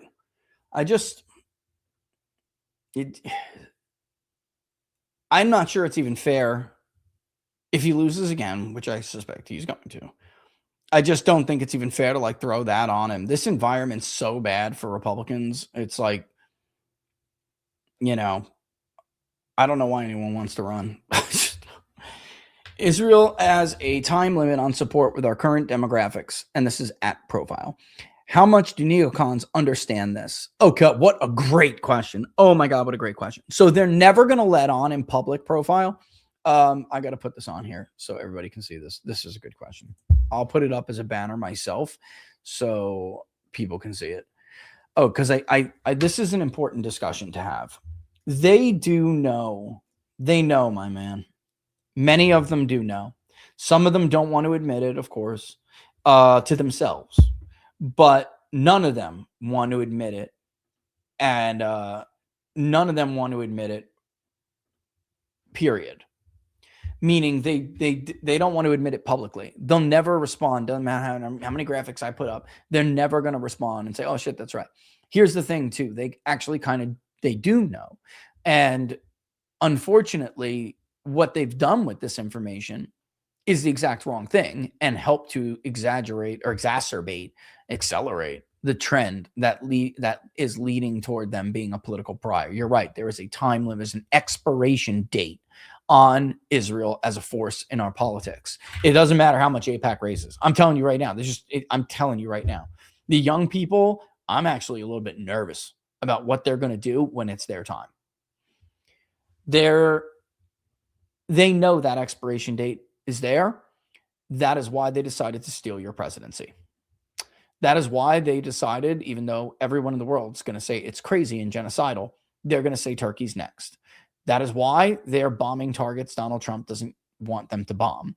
They're just doing whatever they want. They have a goal, which is regional hegemony, and they're going to do what they're going to do regardless. And that was not the right call. And I understand, you're not Jewish, you can't understand. Okay. I understand the desire to survive. This was not the way to do it. You had to re-engage these younger people and make your case. They will never forgive you now. They will never forgive you now. Never. In fact, many of them are going to hate you. And I'm not saying it's going to be like, some of it probably will be anti-Semitism. But it's more than that. It's a resentment. Hey, brother, can I call you back? I'm still on the show. Yeah. Yeah, give me a break. Give me like 5 minutes. I got to get off. Yeah. All right. Oh, cool. Later. That's everyone's favorite. Never mind. Never mind. He's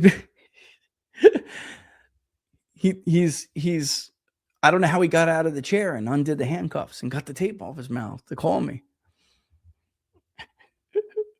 It's a lot of crazy results that we're finding right now. And, we just love to talk about them. Let me see how this has changed. We should be at like 1,000 by now, right? Let's gather some new results. But I think profiles question is really, really important. And I tried to, let me just tell you guys that like I did try. I had a whole meeting and everything with officials on our own. Oh my God, too focused on foreign affairs, not enough on domestic. 61. Holy shit, dude. We are way out of the game now. Look at the pose number with the war. Oh my God, it's like 33% of support the war. So yeah, I mean, it might get higher though as this goes on because it is harder to get like his working Hispanics, working whites. We'll see. Maybe it'll go up for him a little bit. But right now, this is an ugly poll for Donald Trump. It's an ugly poll for Republicans. But yeah, I tried to tell them the right way to go about it. And by the end of the meeting, they were like, okay, so here's what we're going to do. We're going to let Larry Ellison buy TikTok. We're going to censor everybody. We're going to browbeat the shit out of dissenters. I'm like, what the fuck were you listening to? So I knew I would be a target if I did this, but I don't care. South Carolina, June 9th. Paul Dans is greater than Lindsey Graham. We can remove the part of the war machine this year. Thank you, Rich. Thank you, Phil. Absolutely. And I'll be honest, Paul's a personal friend. I do listen. I'm going to say this right now because did you guys watch the Charlie Kirk show where they had the Mark Lynch versus Paul Dans back to back? Gave them both incredible time, gave them incredible questions.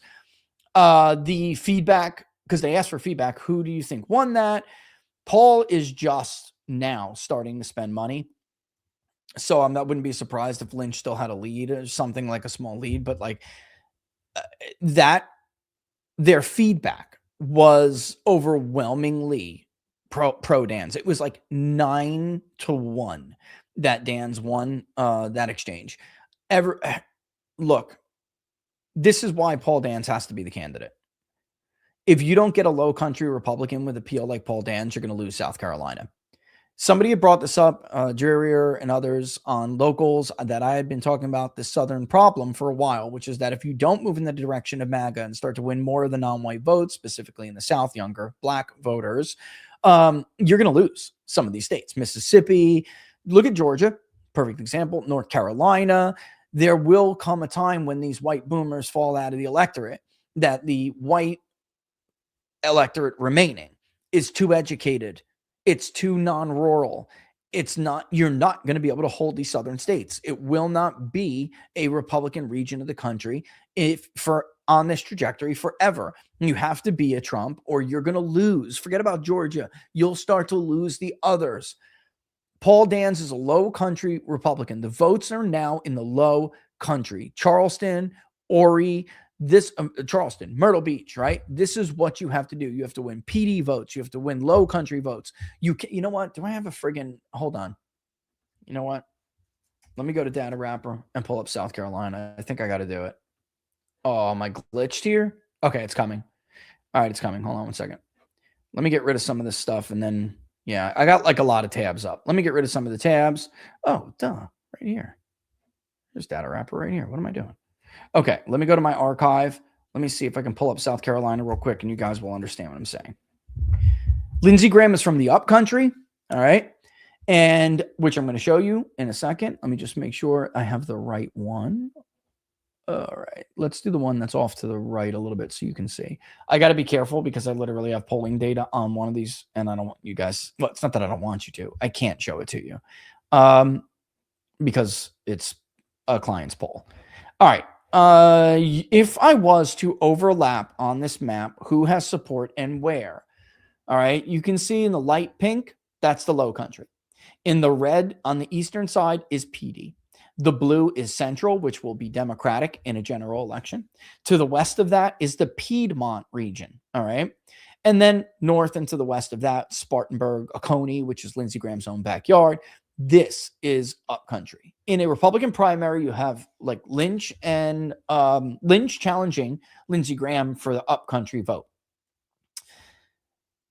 This will be less of the vote statewide as we move on in elections. It's 25% total vote right there. You can see Trump won it over Biden, 66-32.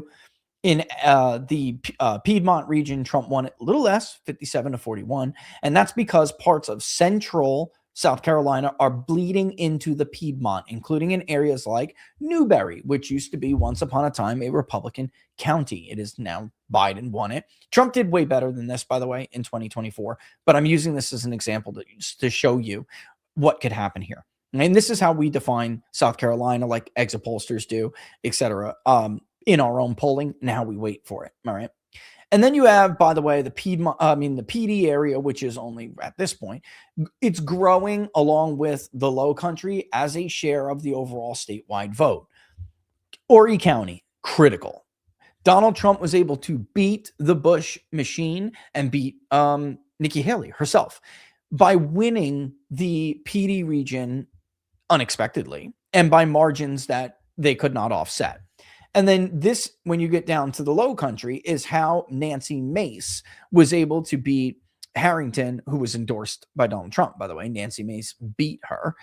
That's how she was able to do it, because she is a low country Republican. And she, yes, MAGA is powerful everywhere, but she's a low country Republican who's not labeled as like MAGA, and then also like the character of a Republican boomer. And that's what Mark Lynch is, the character of a Republican, boomer. Now, I'm sure Lynch is probably, better for certain evangelicals, but Paul Dance is a Catholic himself. He's a Christian, obviously. He's a man of faith. You need, and I think overall, Paul Dance is the better candidate because just as far as who would govern better, I don't think Lynch has a spine to withstand Washington, D.C. Paul has a record of withstanding Washington, D.C. I think Mark Lynch will turn into Ted Cruz, a version of like Ted Cruz and Lindsey Graham within 3 months. I've seen this happen my entire career. He is exactly that kind of guy who thinks like he comes up as like, I'm the insurgent anti-incumbent. And then he ends up being like, Dan Crenshaw. Like this is over and over and over. We've seen this. Only he'd be worse because he's out of step. Paul is a generational candidate. He is an opportunity to turn the party into the MAGA of the future and appeal to younger people. I can't get into too much, but I will tell you, like, you can see it clear as day on who's winning what vote. Okay. It's clear as day. Paul Dance has got to be the candidate, or in the long or in the mid. It could even be short. This election could be that bad. Republicans will lose South Carolina. They will lose. And people laugh. Kiss my ass. You were laughing a year ago about the Senate being in jeopardy. I was right. I'm right now.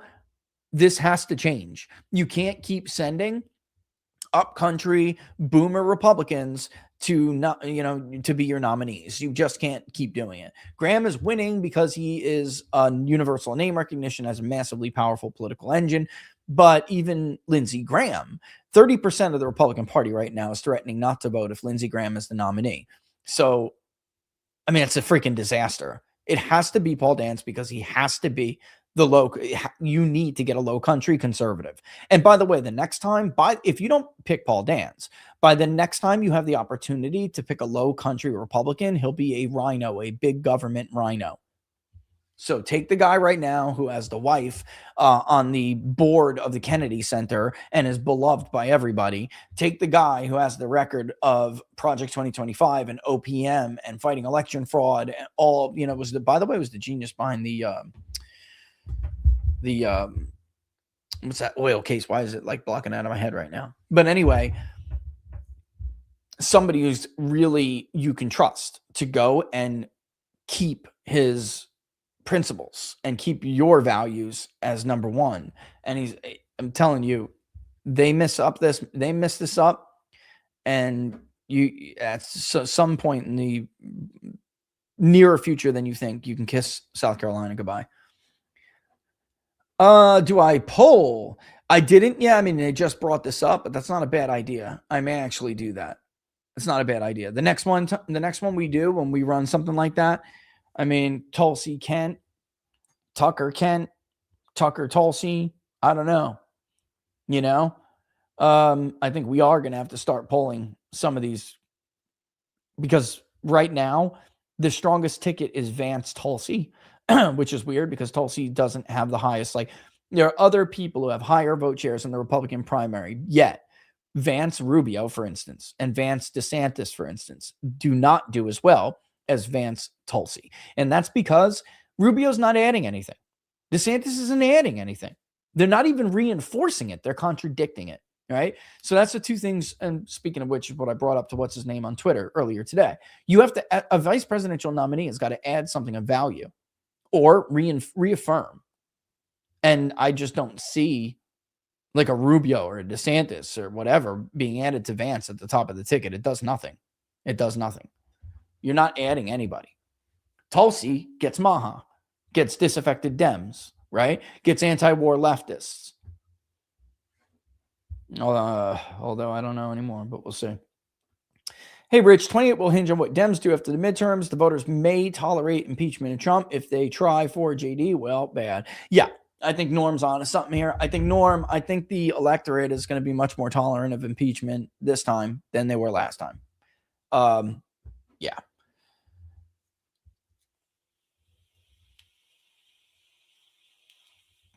Damn, Tim, I don't know if I should do that here.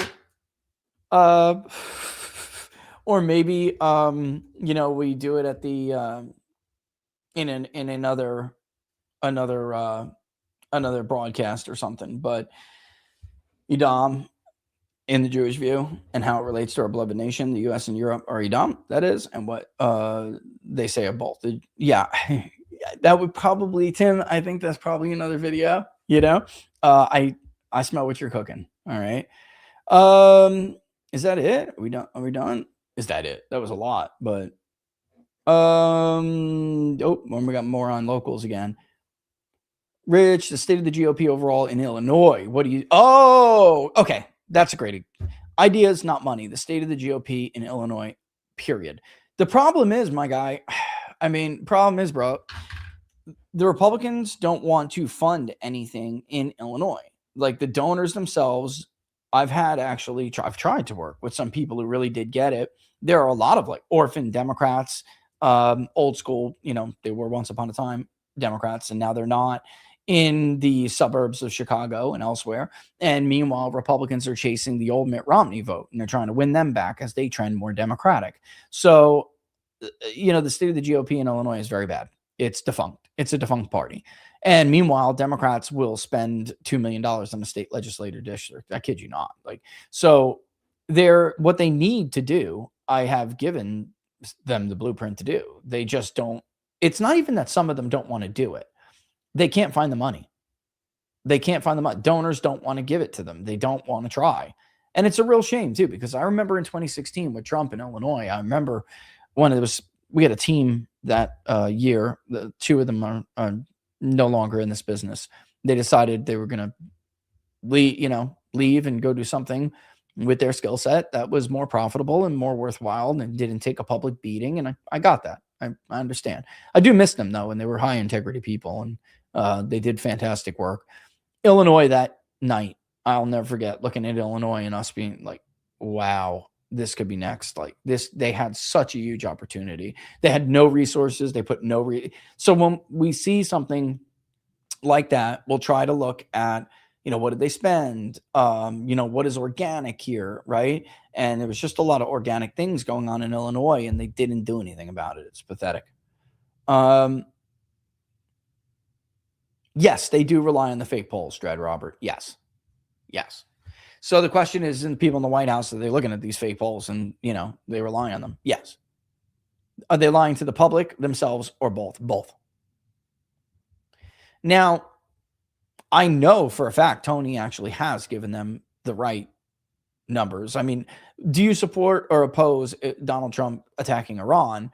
Right before the war, Tony's results were almost identical to ours.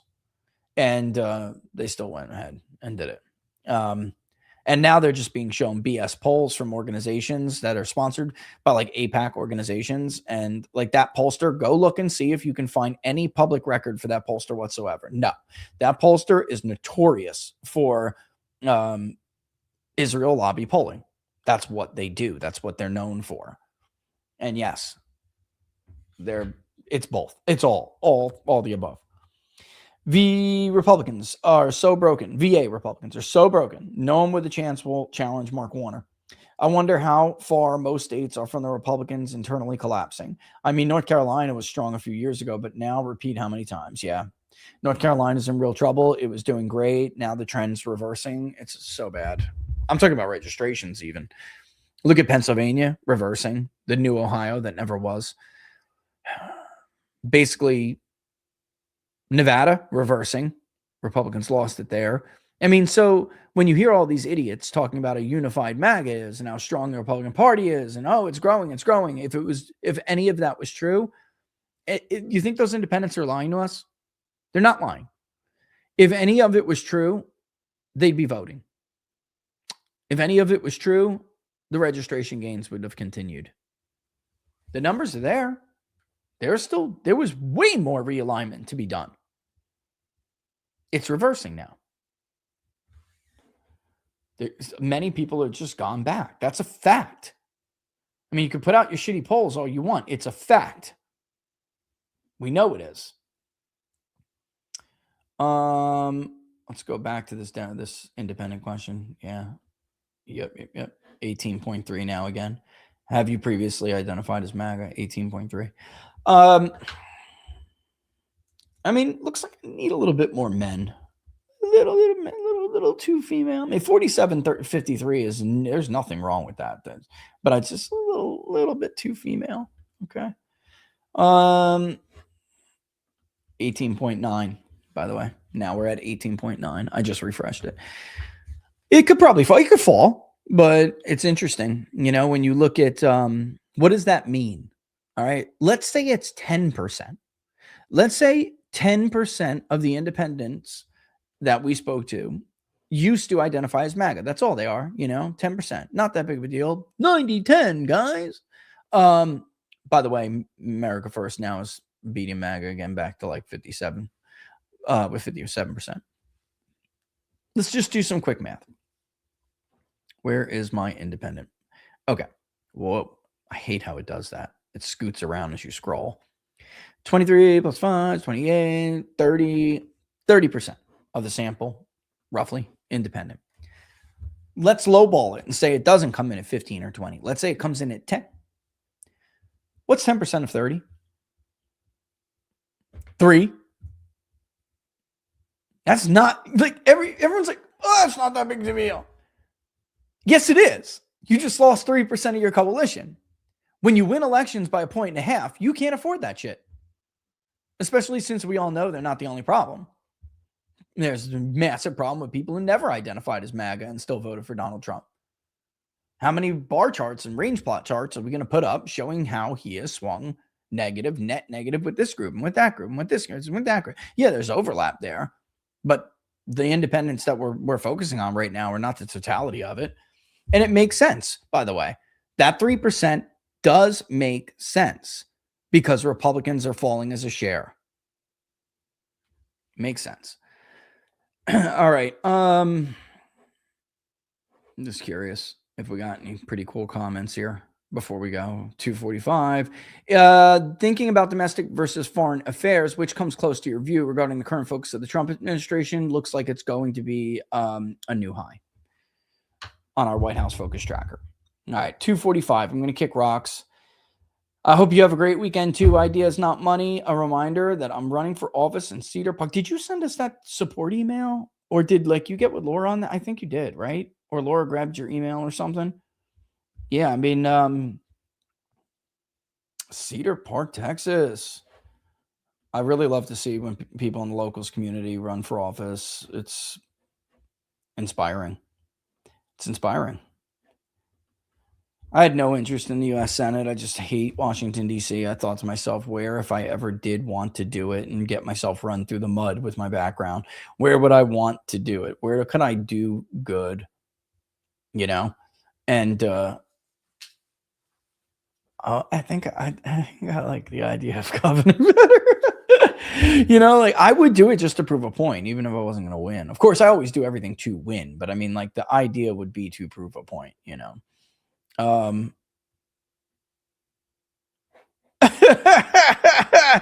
Shabad convinced. No, I'm not reading that. Oh my God. That's how I'm framing this to my wife. To spend his magic fucking beans on Armageddon. Yeah.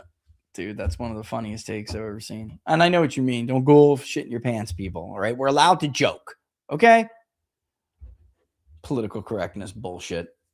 The good news is, my kids' generation, they can't stand political correctness. I think they're going to bury it. I do. I really do. All right. Thanks, everybody, as always. Everyone, super chats, for shares, for all, we love you for it. Don't forget to like the page if you like the video if you like the video. The new Insta is in the description, please. It's simple, @peoples_pundit. Don't forget to share the gram. Don't forget to sign up on the gram. My shorts are going to go on there in a second. As a matter of fact, shorts are a big driver of traffic. And I know that I haven't used them effectively. We've recently been doing shorts and go look at them. I mean, some of them get a lot of views. It's kind of cool. And I didn't realize how many subscribers I jumped on YouTube. I mean, we're a niche thing over here, so it's pretty interesting. What am I missing here? The Massey thing is up. Somebody dropped 5K. I don't know if he wants me to say it or not, but it's not a political entity, so don't worry about it. So I have to add that to the fundraising part on Big Data Poll. So Kentucky 4, we're going to poll it. I was going to poll it already, but I was like, all right, we have some time. What I don't want to do is get in a position where I got to poll it constantly, but I want to, there's no public polling, and I wanted to poll it while this money was being spent, because I want to know how much of an impact it's had. So we're going to be polling. We may do this sooner rather than later. Right? It's just literally waiting for it to clear. I was like, oh my God. And they were like, yeah, want to see it polled. I'm like, whoa. That almost got us there. It got us 3/4 of the way there. I was like, holy moly. So I already started to build that questionnaire too. What else am I missing? Just don't forget, like I said, I'll be on with Matt Gaetz here in 3.5 hours, something like that. I'm going to give Matt some screenshots. I don't know if they're going to have the ability to maybe short notice, but I'll throw them up there so Matt can see some of the stuff we're finding. All right. None but love for you guys. I hope you all have a safe weekend. Locals, I'll see you soon, as always. And yeah, if I forget something, I'll throw it up on the social media. Thanks for watching, as always, guys. I'll see you soon. Be good. Don't do anything crazy. Oh my God, it's almost pool time.